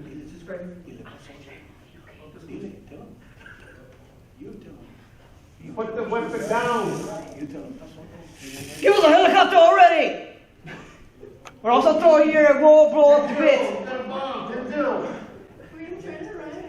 I'll drop it, sir! No. Do it! Bring over the helicopter already! Move back, sir. Get me my money! Get the helicopter and I'm letting them One of the go! third subjects has a goatee. He has a bomb in his hand. Move back, sir. Move back. Don't do it! ¡Métete! ¡Aquí hablamos! ¡Métete! No, sir. Métete. Put the gun down. ¡Métete! ¡Voy a hablar contigo! Release the ¡Métete! female, sir. Release I'm her. not releasing Put the gun anyone. down. You got the 2 males with the weapons inside. I'm not releasing anyone! Get in! The team is 1023 at the West Building. ¡Get in! Si no te metes, lo voy a empezar a matar! ¡Get in! 30 seconds! We're gonna give you 30 Put seconds! the gun down. Put the gun down. Put the gun down, sir. 20 seconds! 10 10 seconds! seconds! 9! I'm going to shoot the first person! Go. 7! 8! Put the weapons down. 5! Stop. Go ahead. Put the gun down! You're going in. Get in! Get in. Put the gun down! On the floor! On the floor! Put the gun down! Hold on. Take it off that table! Off the table! Is everybody okay? Don't move! Anyone hurt? Nobody's hurt? What's your problem? Get on the floor! Get on the floor! What's your problem, sir? Get on the floor! Get on the floor! Go ahead and talk to me. Don't move! I'm here to help you. Get on the floor! I'm here to help you. Get on the floor! What do you need? Get on the floor! What do you need? Don't move! Don't move! We have another officer! We got 3 outside! Put the gun What down. do you need? We got an I officer need to help you. inside. Let me help you. Dame un helicóptero, un helicóptero. Here at the West We go for a Building. helicopter over here. Come on. Go We ahead. want a Put the helicopter. weapon down, sir. We need to get what we want! Put the weapon down. Put the bomb. Mauricio, bring that one over here. Bring that one over here. Don't move! Don't move! Don't move! Get up. Let's go. Come over here. You don't have anything on you? Let's go. Let's go. Come back. Get him over here. Now we have an officer. There's a hostage inside the West Building. Be advised. Cuídalo, ponlo en el piso y cuídalo. Que no se mueva. Get on the ground. Here we go. Right here. Face down. And don't move. Hands on the ground. Put the weapon down. Put the weapon Ya me down. cansé, necesito mi dinero. O me lo das o los mato a todos. Put the weapon down, sir. Release the female. Te voy a dar 10 segundos. 9, 8, 7, Let everybody go. 6, shut up. 5, 4,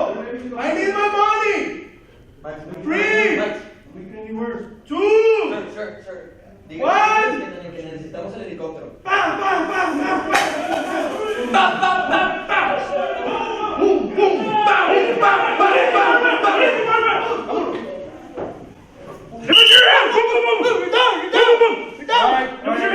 right, call it. All right, everybody get up. Come on in. Yo quiero un helicóptero.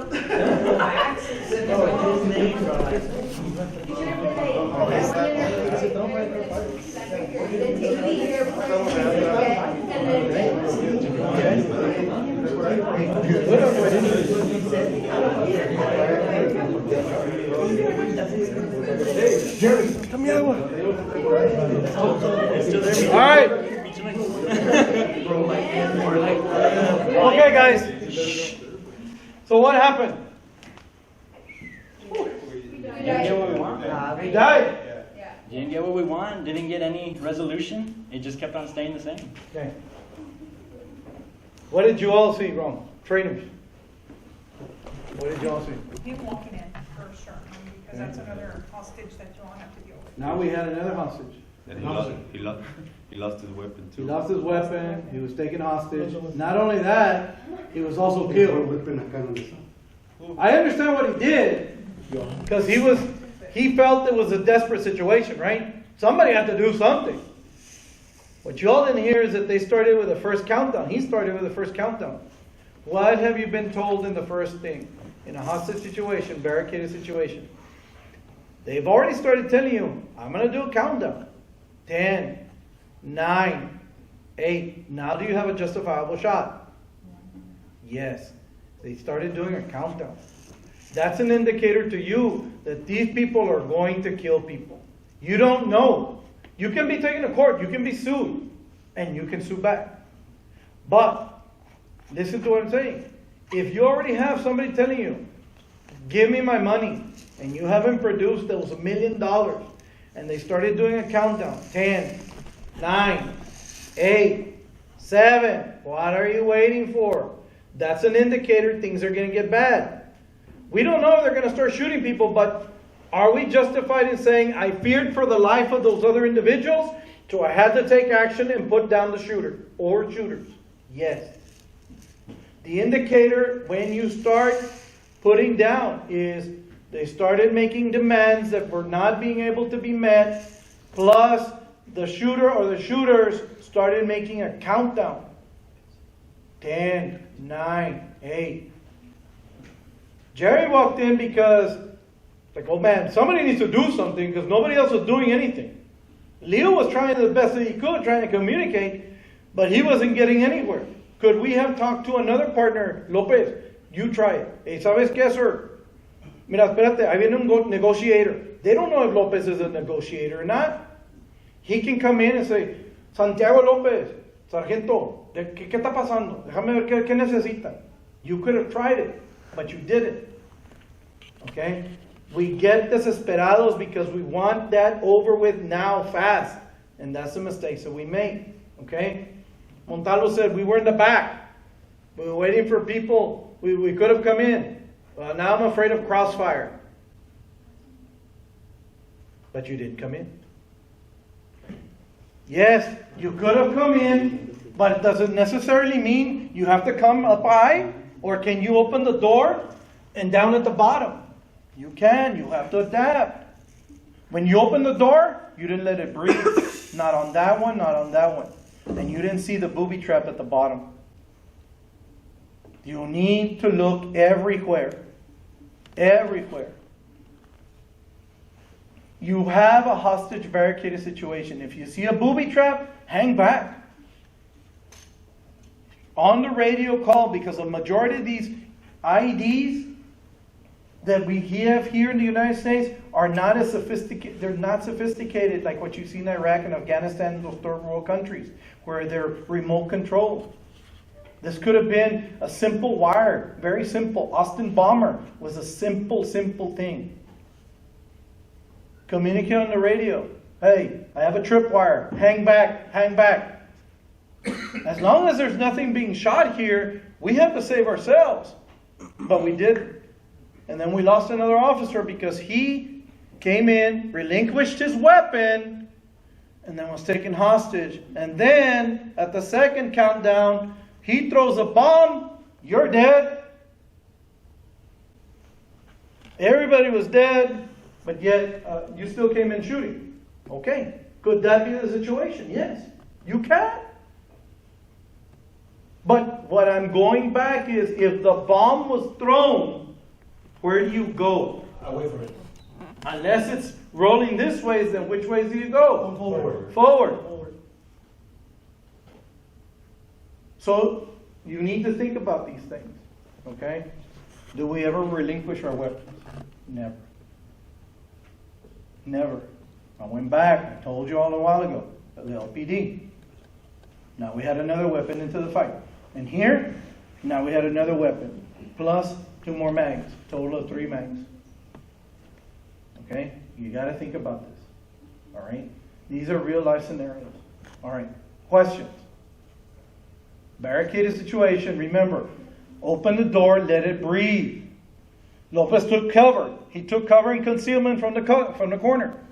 But you didn't communicate with your secondary team. Secondary team came in. Jerry started looking for the bathroom doors. There was no need. They were already secured because he was already there. Communicate. Could another officer have come around and backed up where Leo's at? Yes, you can. Quickly move. Get out of that threshold. And quickly get behind Leo. But you left Leo there by himself. Okay? So you need to think about these things, man. You're not going back to these trainings that you had. You're not doing your trainings. These are the same trainings that you had over time and time again. You do not leave your partner alone. You've had 3 people back there. Have one come over here and back up Leo. Leo's looking forward this way. His partner can be taking care of his back. If that area is taken care of, now you have 2 guns into the fight. Can 2 guns take out more guys? Yes. And how we position ourselves with those guns. Okay? Questions? All right. Let's go back out there. Ready now? Alright. Dale, guys. We're Ready? Wait, so you're not dead yet? Are you No, sure they're we're gonna dead? shoot Hey, listen up. We're gonna kill you. I'm I'm gonna dead. be dead. I'm gonna be dead already. Yeah, I'm dead. Bye. Mira what? Y chingas, dude.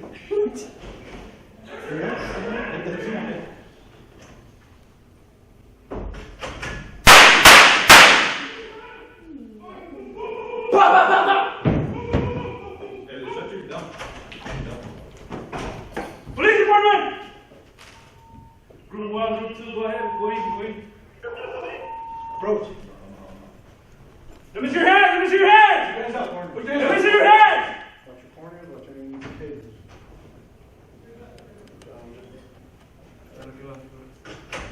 Let me see your hands!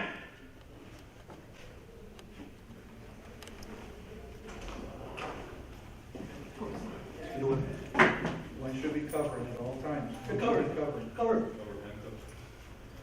Either way. Good cover. Covered. Watch your muscles. New one's right.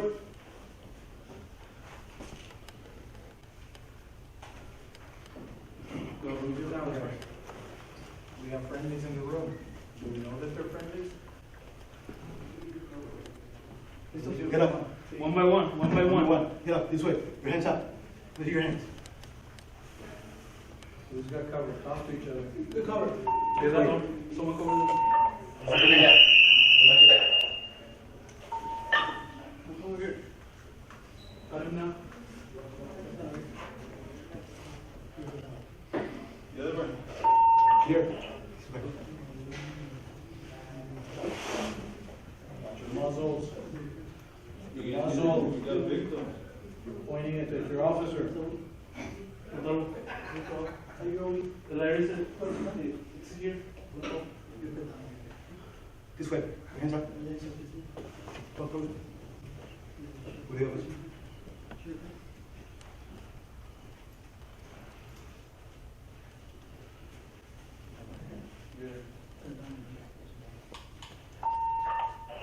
Secure the door. Is that door secure? Secure. handcuff your suspect. On the suspect. On the suspect. Cover, handcuff. Cover. Handcuff. Your handcuff. No, like that. Sir, are you okay? Sir, are you okay? 110-7. 10-7. Black. Yes. You have another victim. Another injured. Ma'am, are you okay? Ma'am, are you okay? Your muzzle. Your muzzle. Put it to the head. Put it to the...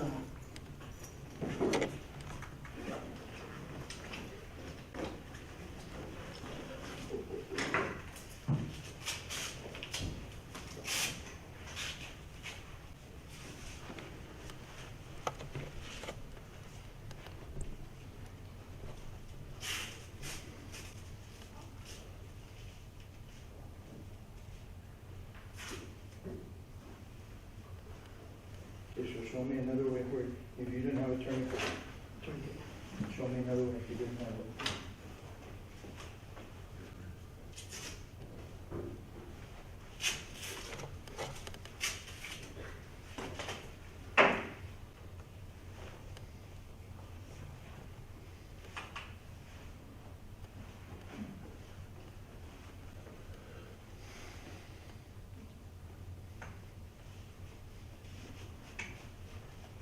The rest of you should be communicating. I don't hear anybody talking. Everybody's too quiet. You need to communicate back to dispatch. What's going on? Communicate. I'm not hearing communication. Dispatch, scene secured, EMS, hopefully EMS. 5 tools, multiple victims.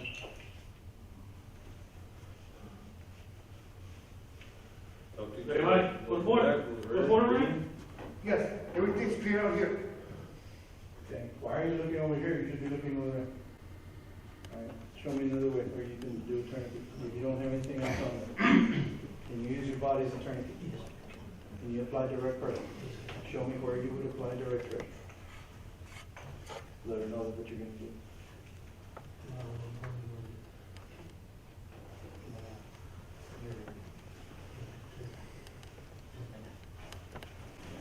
All right, good. All right. Okay. What else? What else do we need to take care of business here? What else? You take care of business. Come on. You got triage, you gotta figure out who's black, red, green. Any injured? Yeah, those are all. You guys Those look are out. all. No, those black. Oh, black, sure, black, did you guys do a fast assessment? What about... Black. Oh, black? Black? Black? Black, Okay. black. Black? Only that one right? So our shooters, do I really care whether the shooter is bleeding? First is the Okay, here we go. victims. So do we want to leave our victims next to the shooters? No, we want to move them. Do we need to have all guns right now drawn, or can we have another We can guy get a assisting? helper. All right. We Okay. gotta take cover. Disseminate, you have it. Take cover. There you go. You got We gotta it put there? that All right. Okay. Good deal. All right, all right. Okay, okay. What else, man? Come on, communicate. Have we checked this room completely and thoroughly? Underneath the bed, underneath the table? You check on. Yes? We're checking No? over there. Okay, the answer should be yes, because this is actually a little bit too late for you to be doing it right now. Okay, all right. Good? All right, let's call it. Good. All right, come on in. What was that noise? A little bit better, right? A whole lot better? Somebody dropped some change? All right, everybody grab a seat. Okay, so my role players, Yeah, like I was done. I was what did you think? fucked after the night. Role players. That was good. Who are my shooters? They take you out pretty quick? Or was it some hesitation a little bit? Yeah, there was like some hesitation. Hesitation? Who else was my shooter? They took you out pretty quick?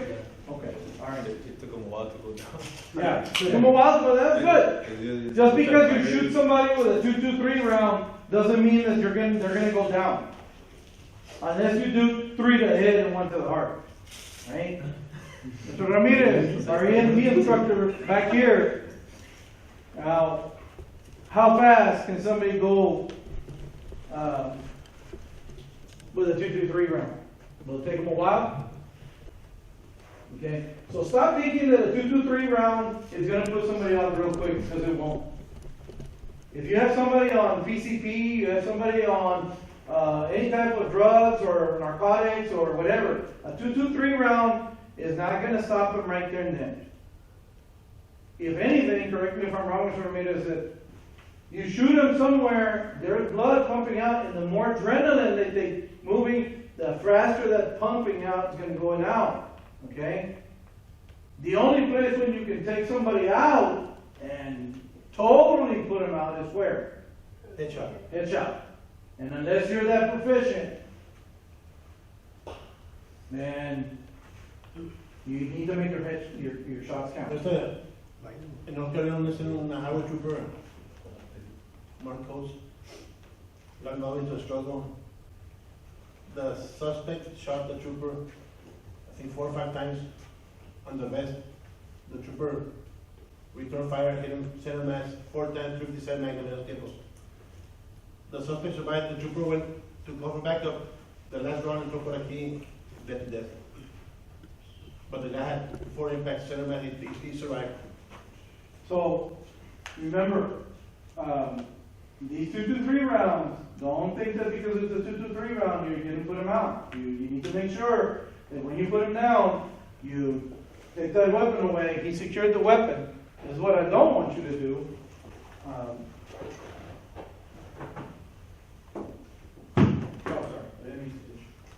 I don't want you to do this. Can you go off? Yes. Because somebody that was standing there got shot and killed. Yes. You take these weapons away, make sure you secure these weapons. Alright? Secure the weapon is where we need to talk, so we need to communicate. Securing the weapon. Go ahead, I'll cover you. Secure the weapon. Release the mag, make sure it's empty.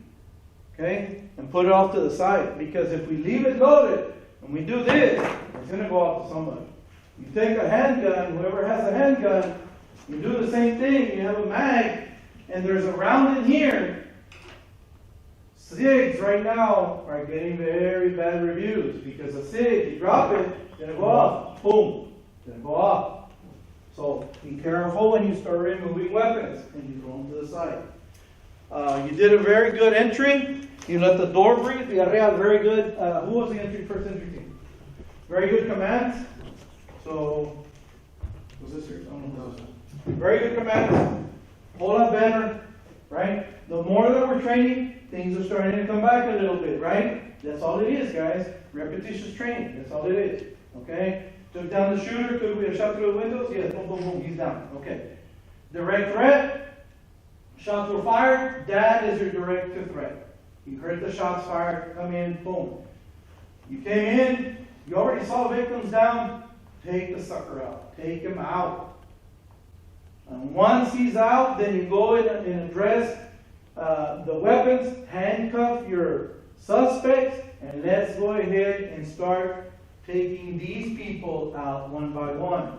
Very good. He started calling them out here.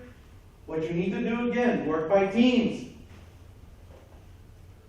If he's calling them out here, his partner should be right here covering.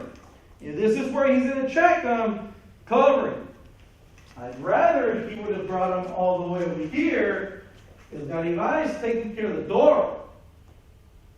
I'd rather him bring them all the way over here, because then we had everybody crowded up there, did we not? Bring them all the way over here. And have the partner cover him. Sling over that AR and start doing a pat down. And he started asking, who's this, who's that, who's this, who's that? I heard it. Good. Okay. Anybody else? No, no. Those are the two guys. Okay, fine. Move on over here.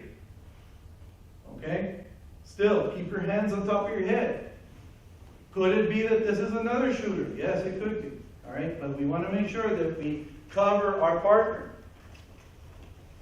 Keep telling you all about muzzle. So do me a favor. Kneel down. Okay? He's my partner. And he's applying first aid to that guy that's down there. And I'm here. What am I doing? Back. I'm aiming at him. And if all of a sudden something goes off and boom! Did I not kill my partner already? Move off to the side. Away from my partner. So while he's taking care of business, I'm over here. But we need to start remembering about muzzling. We're muzzling each other, guys. Here is not a good deal. You need to get away from it. All right, thank you. All right, any questions? Yeah. It's good and all, you guys are seeing them down there, but we're trying to trade. Me and Martha showed you guys the bath method with the bleeding, taking them out. So just for practicing purposes, pretend that everybody's still bleeding, whether they're conscious or not, because we're not doctors. We're not X-ray, we're not able to tell whether they're bleeding or not inside, and we'll just back out, and then we decide, you know what, that guy was still alive, and he lived alive. You know what I mean? Just because you said, hey, he has 3 holes. They're just holes, but we can cover them with the occlusive clean. That ambulance comes in, they can probably bring him back. Am I right, Hermes? I mean, you never know. It can be unconscious. You can be kicking him. Hey, nah, he's dead. We don't know. We can try to help him out. So if you see a gunshot wound to the head, then it was more likely that's black, right? So pull him up to the wall. Another thing is, like Castro said, to bring him out further. You guys were kind of crowded. You guys could have checked them over there against the wall, then placed them back in that wall, kept them away from that. Then put your blacks over here, like the triage that I told you guys about, and start moving them like you guys did. You drag them. Keep everybody away from each other because you don't want them to make too much contact or start talking to each other. You don't know if the other person over there is a bad guy too. So try to keep them away from each other as much as you can. That was pretty much it. So, again, this is training, guys. This is stuff that you've already been trained. This is not anything new. What he's telling you, what I'm telling you, and not is not anything new. And even you yourselves, when we were outside, you were talking, you're already communicating. Why? Because, we're a little bit rusty. But, you need to start talking, you start training, oh, this is what we did, this is what we need to do. Okay? So, all right. The last building is going to be the Lerma Peña building. All right? I hope you have flashlights. You use flashlights. Are we having fun yet?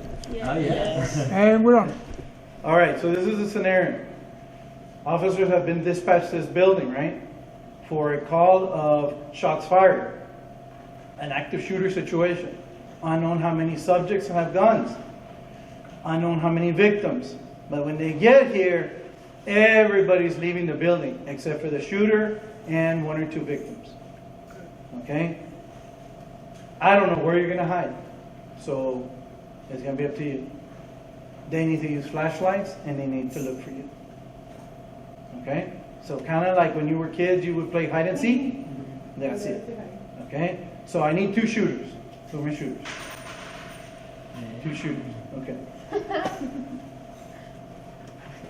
You will be with Officer Valles, running from place to place.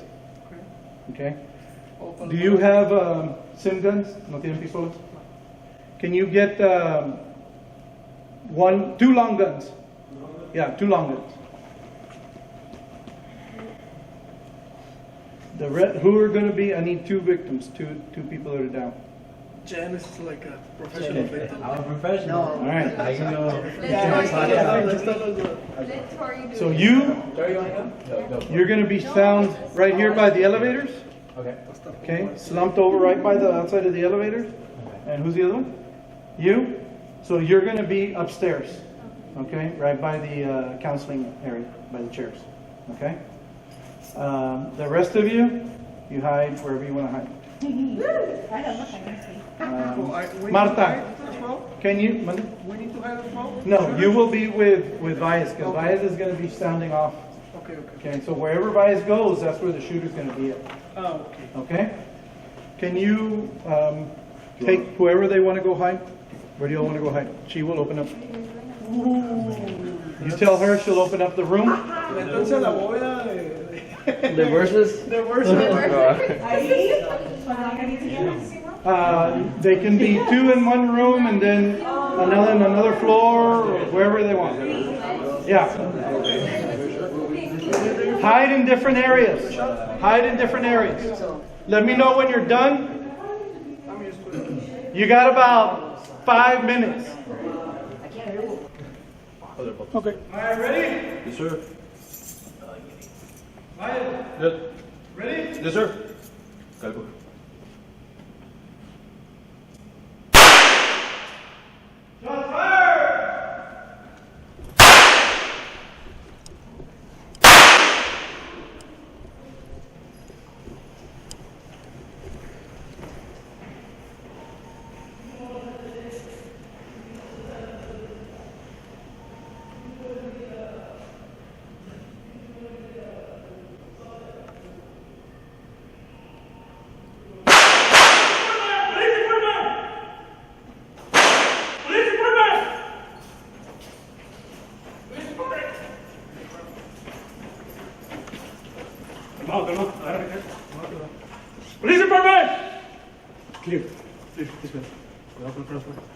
Van para ustedes porque la dijeron. Y se van para ustedes. Pero vamos a entonces. One subject, one subject. Let me see your hands, let me see your hands.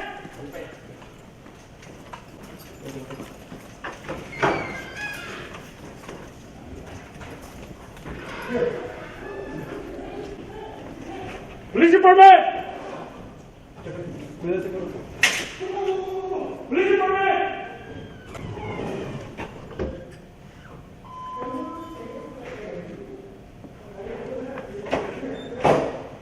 Is this clear? We have a subject down by South Elevator.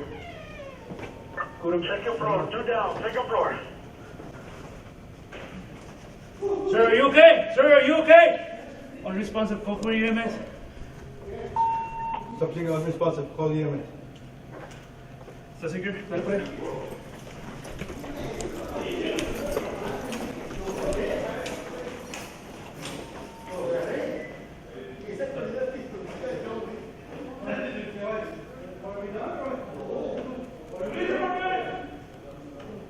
Fleeing all over the place. You! What are you doing with a gun like this? Pues supone que está diciendo. Who's this? Oh, guess he's dead, so we're done? Are we done? Are we done? Well then? Ma'am, are you okay? Ma'am, ma'am.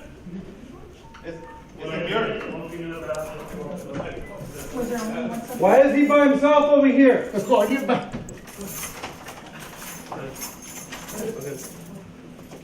Police department! Police! Police! Police department!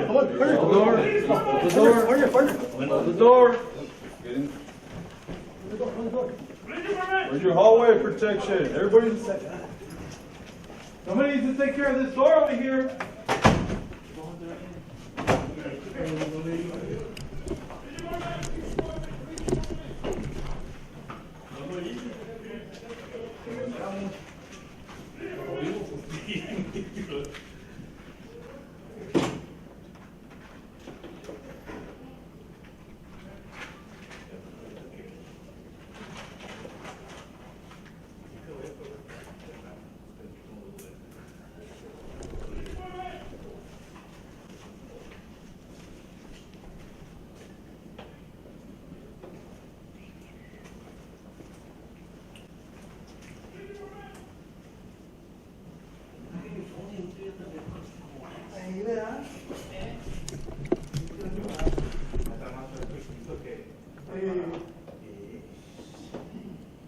¿Te dieron piso cuando entraste?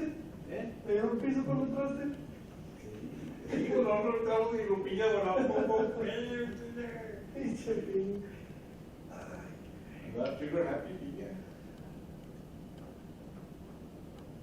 ¿Vas entrando o qué?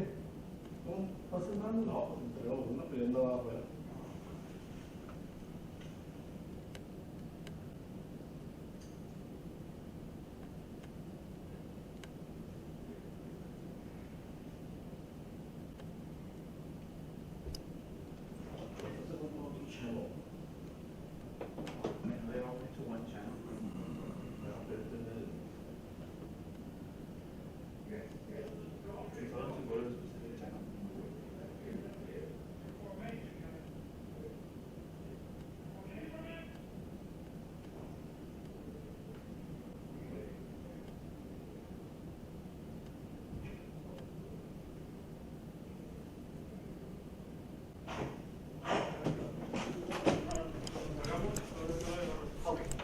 Police department! Police!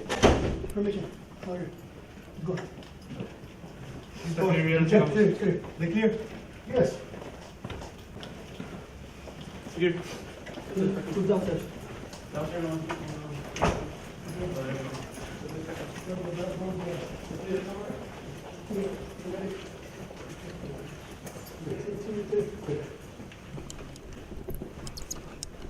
Go.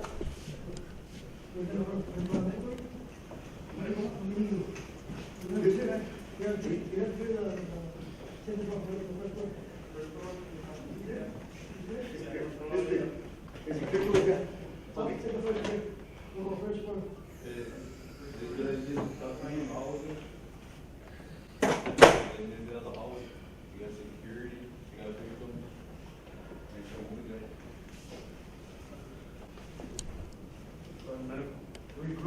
Regroup.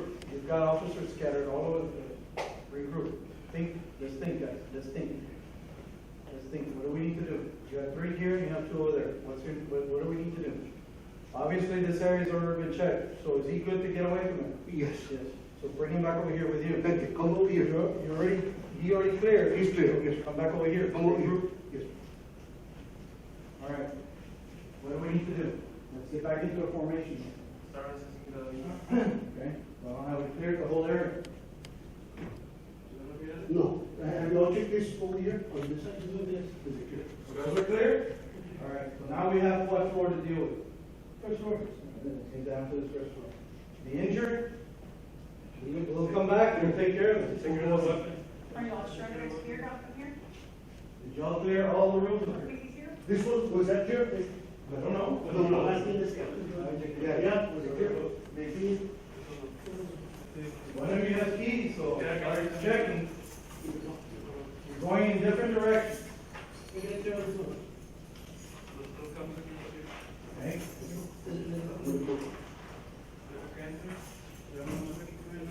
You know what I mean?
My bad. Yo pensé que era por acá, por lo que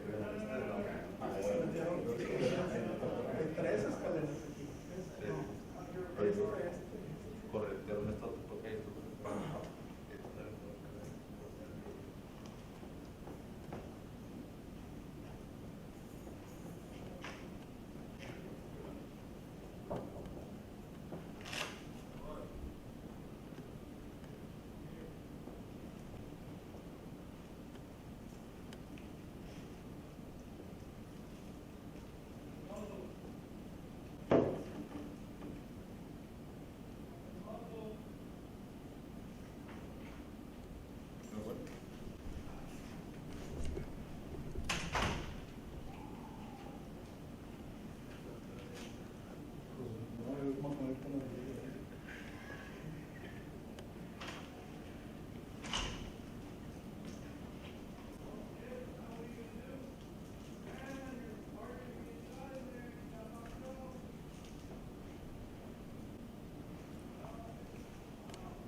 Sí.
flashlight, casing, lo bueno.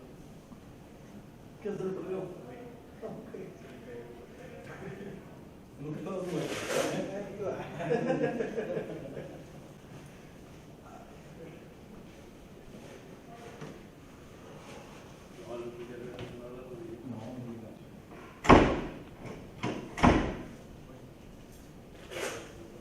Abrieron por atrás, no tengo acuerdo.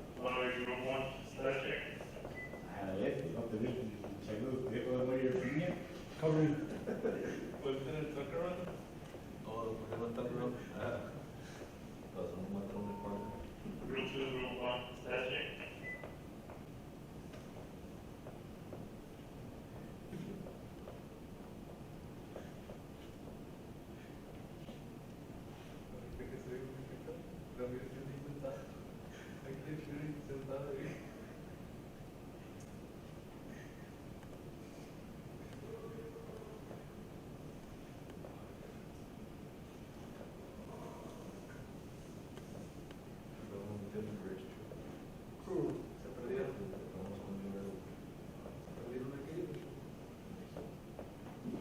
There's a door in the back, ¿no?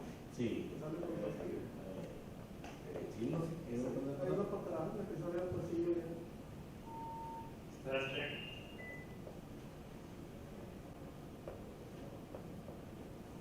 Still checking first floor, we're checking first floor. This is group 1.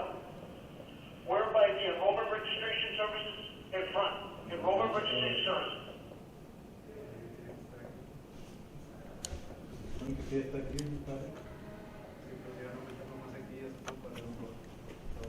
Después de tu grupo.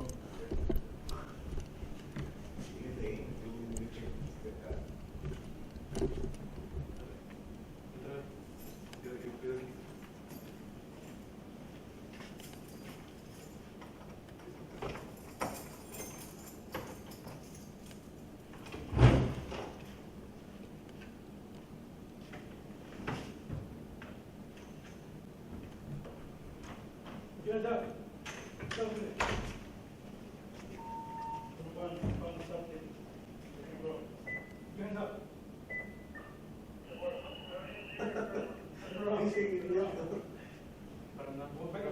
Dale un cachazo.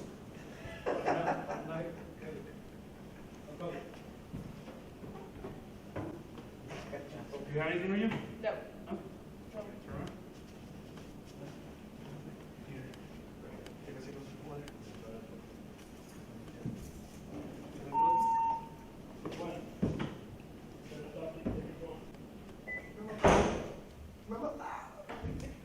The first 20 seconds. I was like, oh my god, they already left us here. There's more in there? There's more in there? Es que hay un chorro de escritorios, ¿no? Esto, dice el derecho. Start with the billboard. Está. It's because they went in here, and luego encontraron the officers, and then they found the door in the back, so they come in and just failed. Oh. They found another door, they have. Hold on. I know where you're going.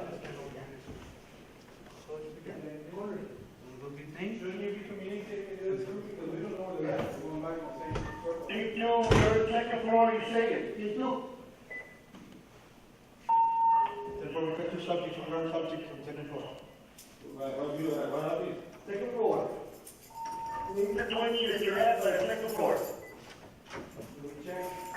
Office 240. I would check if the whole first floor has been checked. I would check if they checked the second floor, the whole first floor. Because all we're doing is we're running out of energy.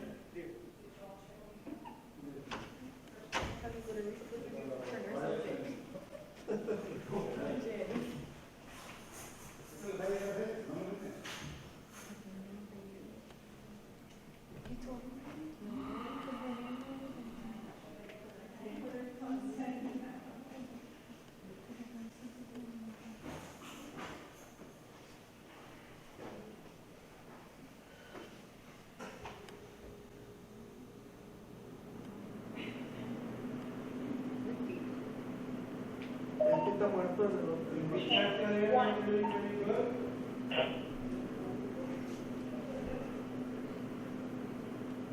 Oh, it's we lost the key. I don't know, but they're not there anymore. I think somebody took them.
Status check.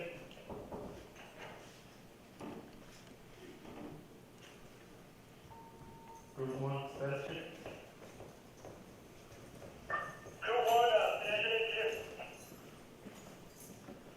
The first floor.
You got a secure room right here, very security, right? So we'll start moving these guys inside. They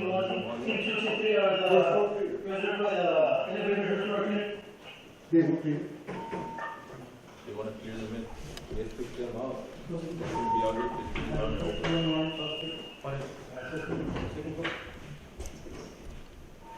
You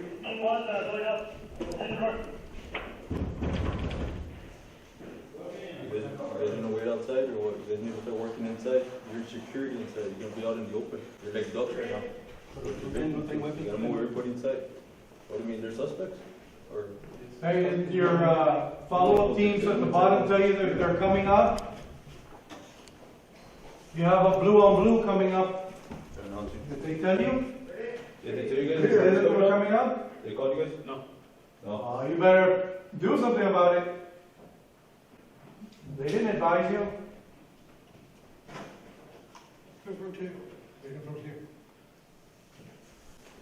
Dog, guys. Suspects, unarmed. Unarmed. Any injuries? Injured? Inside? Is that clear right there? Yes. Hey, what do you guys start doing? You can't be out here in the hallway. What's your man? Coordinate, treat on. What's happening? Where we have Dex? On the way, this guy. Okay. This is right? Okay, where's the medical bag? Where's the medical bag? You guys do medical officer? You guys, you got the office over there. You guys already have the office in there, none of you are moving. You got so many backup, let's start moving them in there. Let's go. Okay. I'm covered. Help each other out. Covered. Under the armpit, fire. Under the armpit, just drag it. Put distance, get them in there.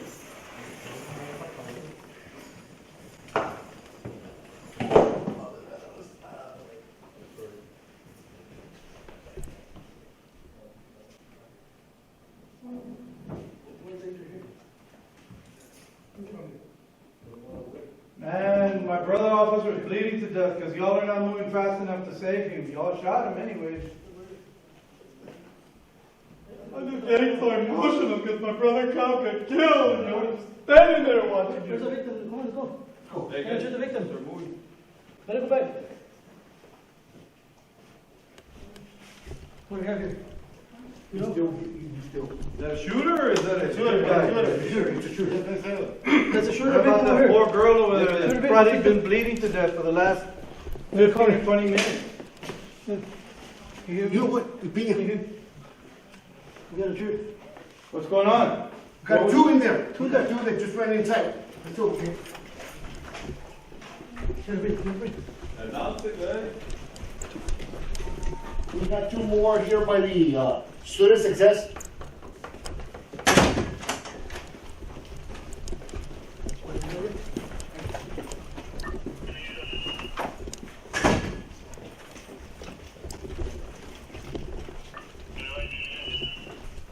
Yes. Support. Wait. Wait.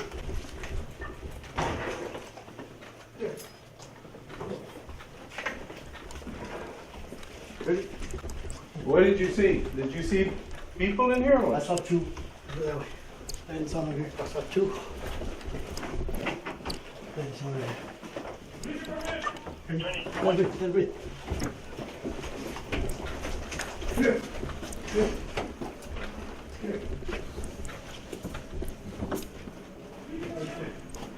Stay over there. Better talk because I hear other people coming in. All right, You're not communicating with one another or another person. You're going into a federal fund and you haven't even talked to who you're going out. Police department! So here by the student success fund for the two. Are you attending? Yes, I did. Yeah, I did. Did you see? Yeah, I saw two, man. Who running down? They were running this way. Let's go that way. Description? This way. They were wearing two orange vests. Come on, Two let's orange regroup. Males, two males, Let's regroup. orange vests. Regroup. Come on. Formation, let's make a formation. Formation. Maybe if you announce that you were police, maybe you think they might come out? Police! Police, we're here to help you. Come Oh out. shit, I just heard a door open somewhere. Alright, it's separating, guys. What you say? Let's regroup. We have to regroup. Come on, come on. Let's go. We have to make it as a team. We have to make it as a team. Yeah. Blue coming in. Blue coming in. Police! We have to regroup. Police, come to police.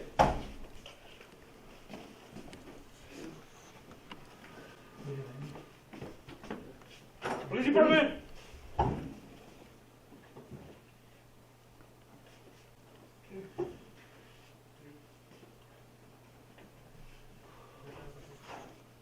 Police.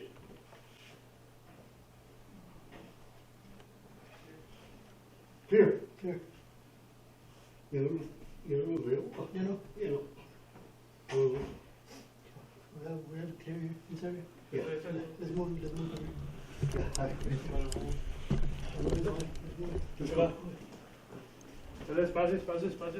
Slow down, hold on. Slow down. Frustration is trying to set in, guys. I hear it in your voices. You taking control of your adrenaline. We have two unarmed there victims. That's why we take the help. Police department. Why is everybody up here by themselves to the bad guys or wherever they are? Come on, we got to clear them out. Let's go. Are we going with these guys? One by one? Yes. The security. One by one. We're gonna cover them.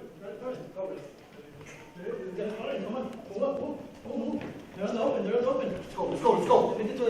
Go down. Go ahead. That's it. Right there.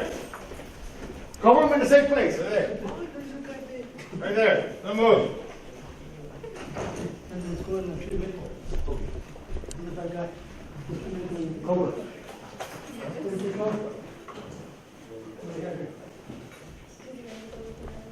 Pero, el beco.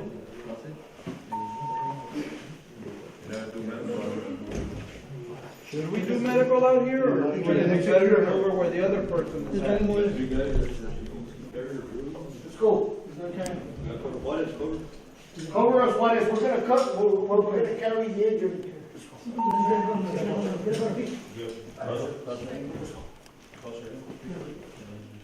Go.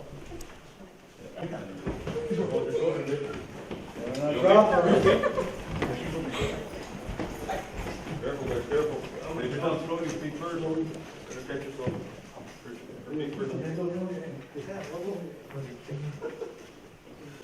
All right, what else are we doing? What are we doing? What are we doing? So you have 3 officers out there. Do we need all 3 of them out there? No. Or will we get another one in here? Let's go. I'm Korean. Well, you're there. Why are you giving orders? You come over here and you need to help out. What? Give Juarez and Montalvo the command to stand by and keep an eye on those. Stand by here, take your. Like you monitor that way? You monitor Would it be easier to sit him down on the floor or have him stand up? He's on the floor. Well then, Get in the floor. so. We have any victims? No victims? No more victims. Suspect. Sorry, Okay. 1, 2, 3, 4, 5, 6. Are we missing anybody? There's one in the hallway. Missing one? Shoot in the hallway, shoot in the hallway. And that's it, right? No, we're missing one. Actually, no, we're missing a female, she's downstairs. Wow.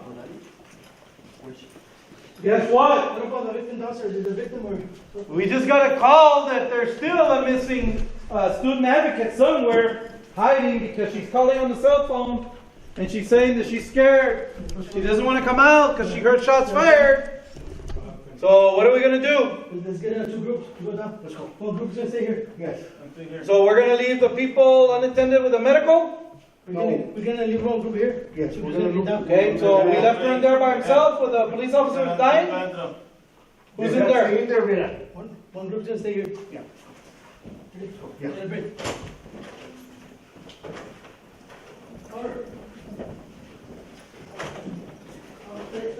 You can come and sit down over here. You can come and sit down. You can get up. ¿Te mataron casi? Sí, nos salieron de volada. Ayer que lo mataron primero. ¿Te mataron primero? Are you Facebooking?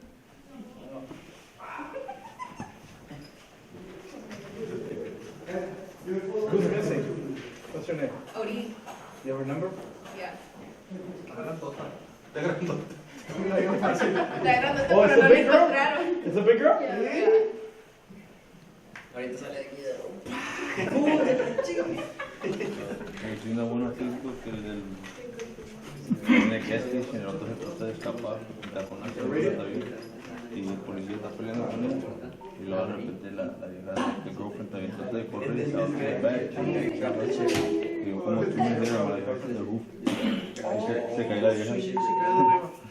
PD to 100 units. Keep getting multiple calls from a female on the first floor of the Lerma Peña, frantic, calling, stating that she will not come out until she sees a police officer. Make it to the 20, 1018.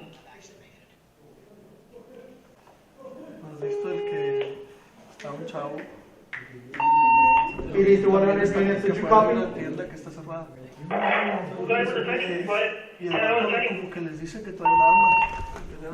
Just receiving several 21s, several phone calls from a female, frantic, stating she was inside the Lerma Peña building, unknown which office. She will not come out until she sees a police officer, unknown which area. She keeps hanging up each time I tell her to stay on the phone. Creo que se voltea y la pistola se le dispara al vato y lo truena.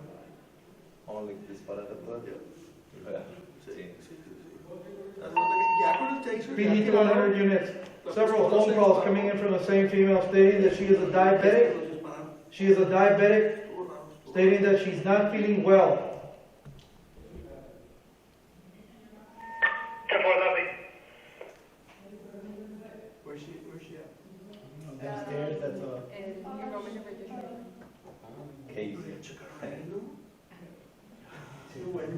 ready? She's like, I'm ready for the good. On the road that they find them, they just open the door. PD to 100 units, female is calling back stating she feels like she's going into diabetic coma.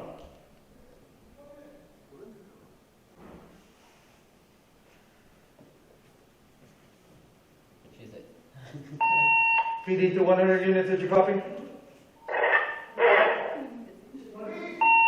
PD to 100 units, your last 20. PD to 100 units, your last 20.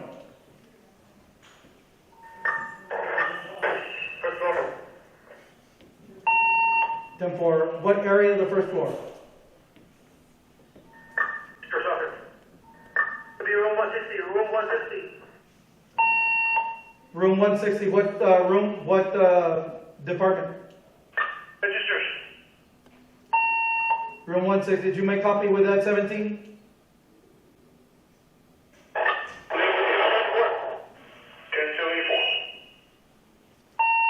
1074, 10-4?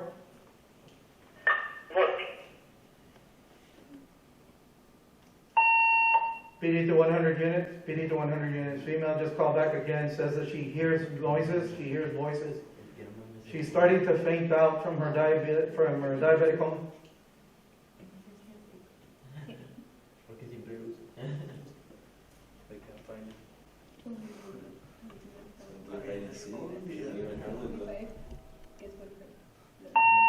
PD to 100 units, you're 20.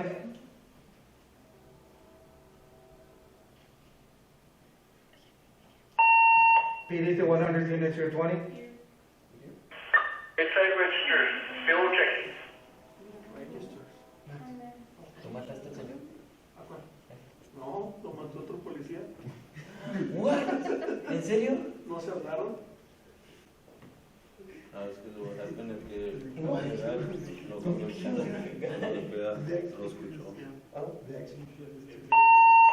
PD to 100 units. She stated that she was in the last office of the first floor. Unknown which office that is.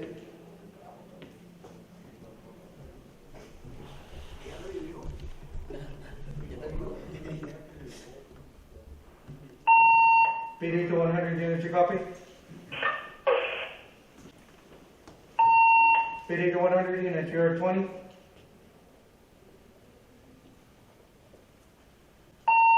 PD to 100 units, you're 20?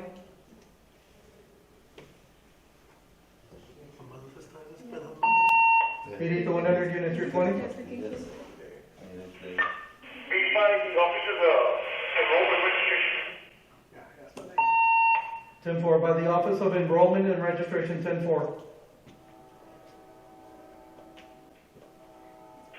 The responsibility of the enrollment registration. Female. 10-4, her status? First floor.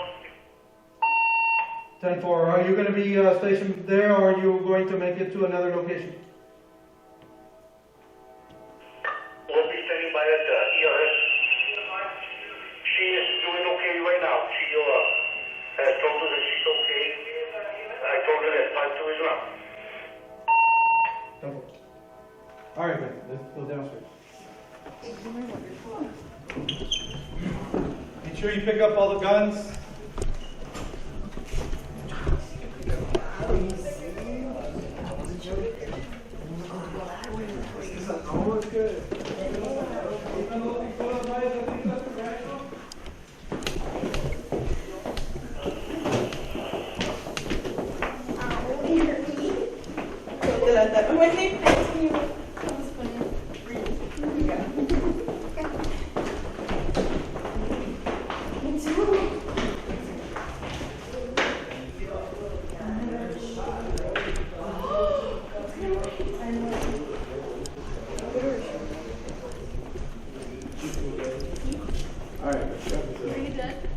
We're done. Come on over.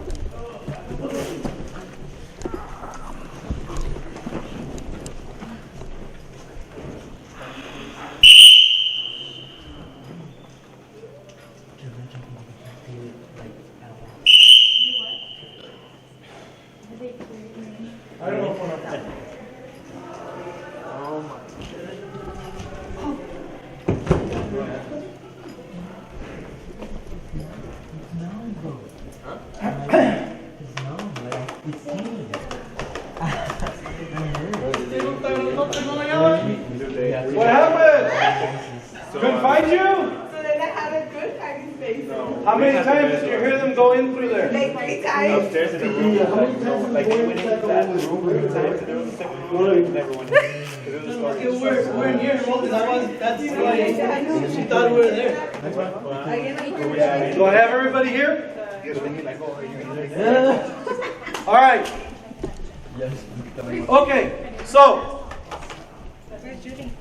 how did it feel? Wow. This is what you're going to be faced with. This is what you're, and that's why I had you doing those calisthenics outside, because I wanted your blood pressure, I wanted your everything, your adrenaline to be pumped up, right? So I ran from the west building all the way over here, right? This is what we're going to have to be doing. And the last time I had to run like that, we had a guy from the parking lot at the office run that way, run back towards the parking lot, ran across the street, ran all the way over here to the courtyard. Okay? And so halfway there, he decides to put his hand in his pocket and pulls out what we thought was a gun, was actually a piece of paper. Okay? But what I'm saying is that that's the amount of running that I have to do. When you come into these types of buildings, whether it's this one or the LEAC or VPA or any one, it doesn't matter if it's a 2-story, 3-story, or 1-story. You have these many offices, you're going to have to check. So you went through, how many times did you hear him? 3 times. 3 times. Could this happen? Yes. Is it your fault? No. Because she was scared, so she was acting as somebody who was scared, and she's not going to come out. This is why I said, if you start yelling, police, police, police, could there be a possibility that she would have said, okay, that's the good guys, I'm going to come out. But yet there was a couple of rooms, a couple of doors, that at first you started going through, then somewhere you said, no, forget it, man, it's locked. Okay? We have keys. Now, fatal mistake Leo made, because he listened to somebody else. Leave the keys. Exactly. I did make a mistake, and never Yep, again will I do it. that's right. Never again, because those are my Yeah. personal keys from the government. It doesn't matter if they're personal or not. That's beyond the point. Well, I make a mistake, and it won't happen The again. mistake is that you left them here. Yes. Okay? But now we couldn't get into that other door because we didn't have the keys. So you took the initiative and climbed over the cabinet and made entry. You followed. But then Montalvo was like, oh man, do I really need to do this? And I guarantee you that's the attitude that's going to get you killed or it's going to get somebody else killed. Because that attitude should not be here. And you get tired, and you did get tired. Because I kept telling you, you're getting frustrated. And I would hear it. You're getting frustrated. You're getting frustrated. Why are we getting frustrated? Because we can't find what we're looking for. When I told him we're going to play hide and seek, that's all this is. It's a hide and seek game. You got a 0 on that one. You did. That's all it is. Okay? And you can't blame them for hiding because they're doing exactly what we've told them to do. Run, hide, and fight. So we need to be more accountable. Now, I'm going back to the keys. Is this the GGM? Yeah. So, when I took the keys away from him, I noticed he did something. He marked it. I know why he marked it, because this is the fastest way for him to find that key. But when you start putting like this, is that hard or easy to find? That's going to be hard. Can we mark it? You have 2 of those. Exactly. Okay, so what I would suggest for you all when you get into your shifts, okay, get a rubber band. Mark them. Okay, if the next officer doesn't want it, that's fine. That's his problem. But for your shift, you can mark it. The other thing is that when we started getting tired, we started muzzling each other. And we started muzzling each other all over the place because you're getting tired, you're getting desesperado, your adrenaline is going all over the place. And we were making mistakes. And the main mistake we were doing is not communicating, because we were passing doors and passing doors and passing doors.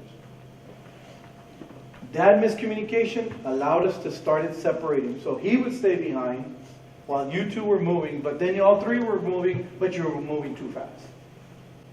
And if you have an officer who doesn't move as fast as you young guys, you're going to have a problem.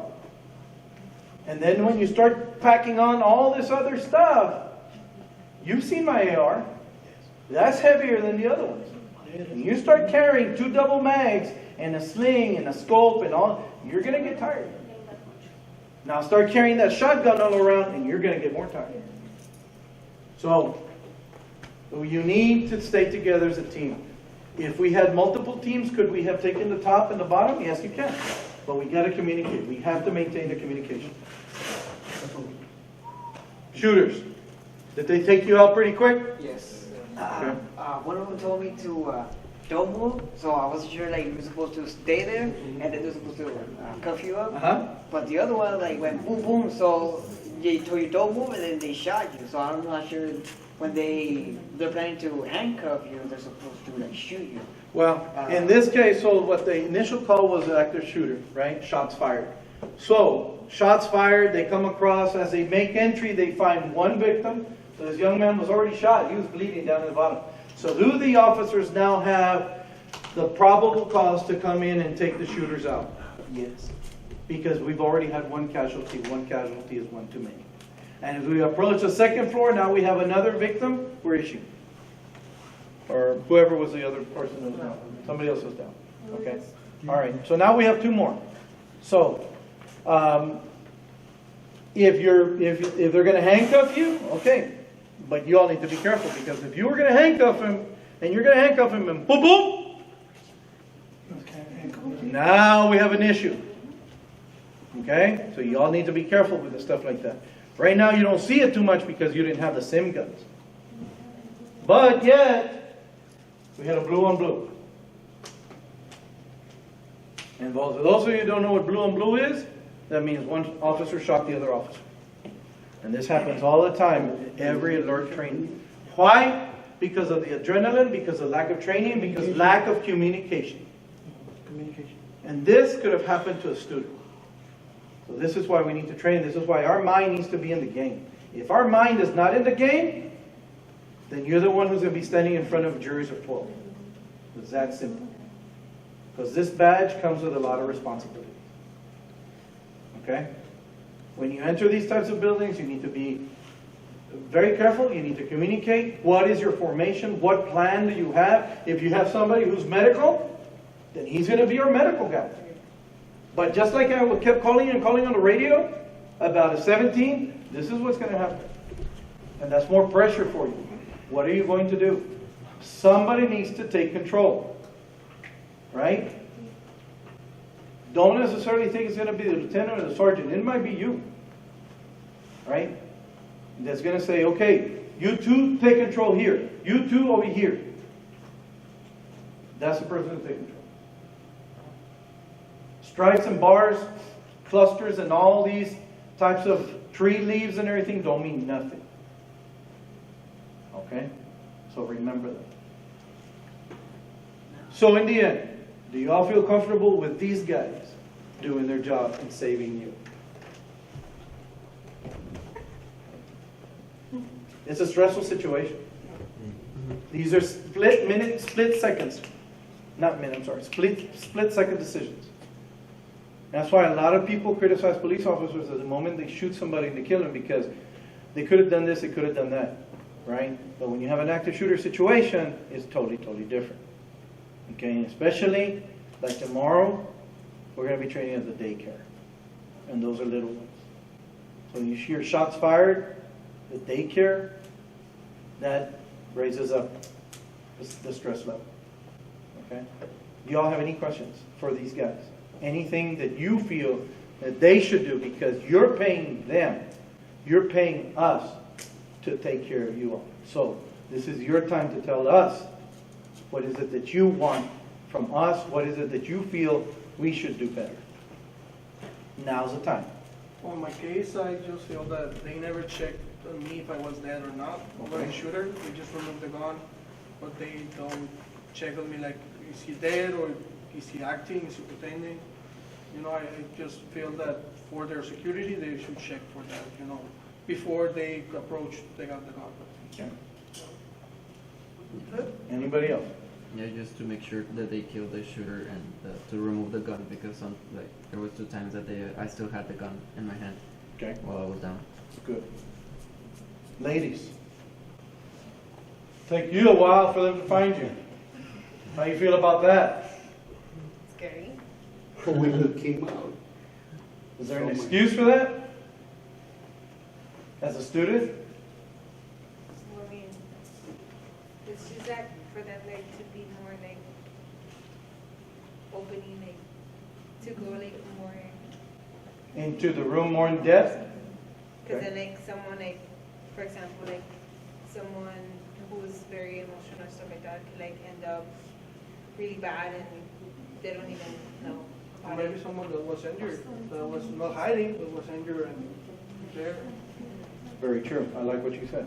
Anybody else? Yeah, when I was upstairs and I was already dead, and they just left me there. They just left you there? Yeah, like they didn't even really come. Okay. Anybody else? No?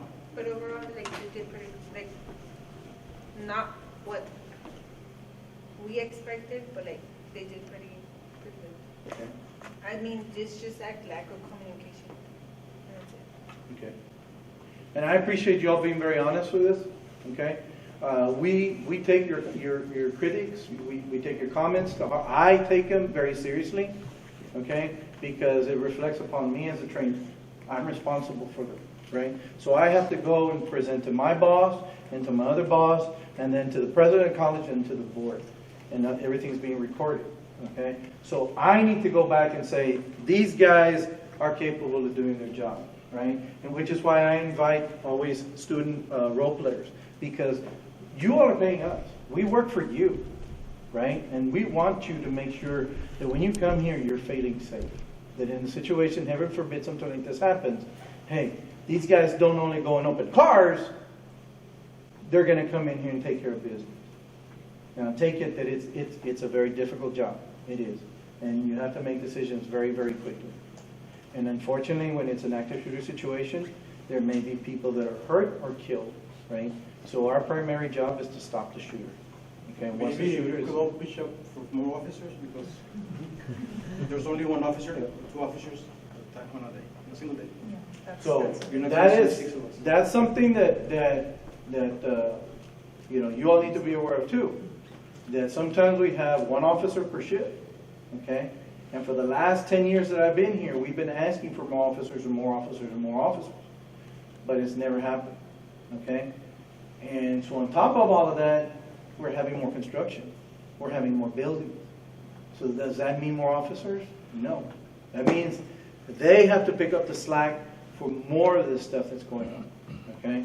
So that's why whenever you all have a chance to voice your opinions, it's very important that you do so. But at the same time, let me tell you this. The college is very safe. It's been rated one of the safest colleges in the state of Texas. Although we have 23 officers, there are some colleges and universities that don't have it. That they contract to city police officers. And they may just dar la vuelta, and that's it. Okay? So, with that being said, LCC is Laredo College is now one of the safest colleges, not only because of these guys, but because we have other agencies that come in and they also patrol. But we can't do this without your all's help, because I only have one set of eyes, where here we have so many. Okay? All right, with that being said, I want to thank everybody. I appreciate it. We have plenty of pizzas and water, so let's go over to the Kaizen. And if you want to go and grab some, let's do that.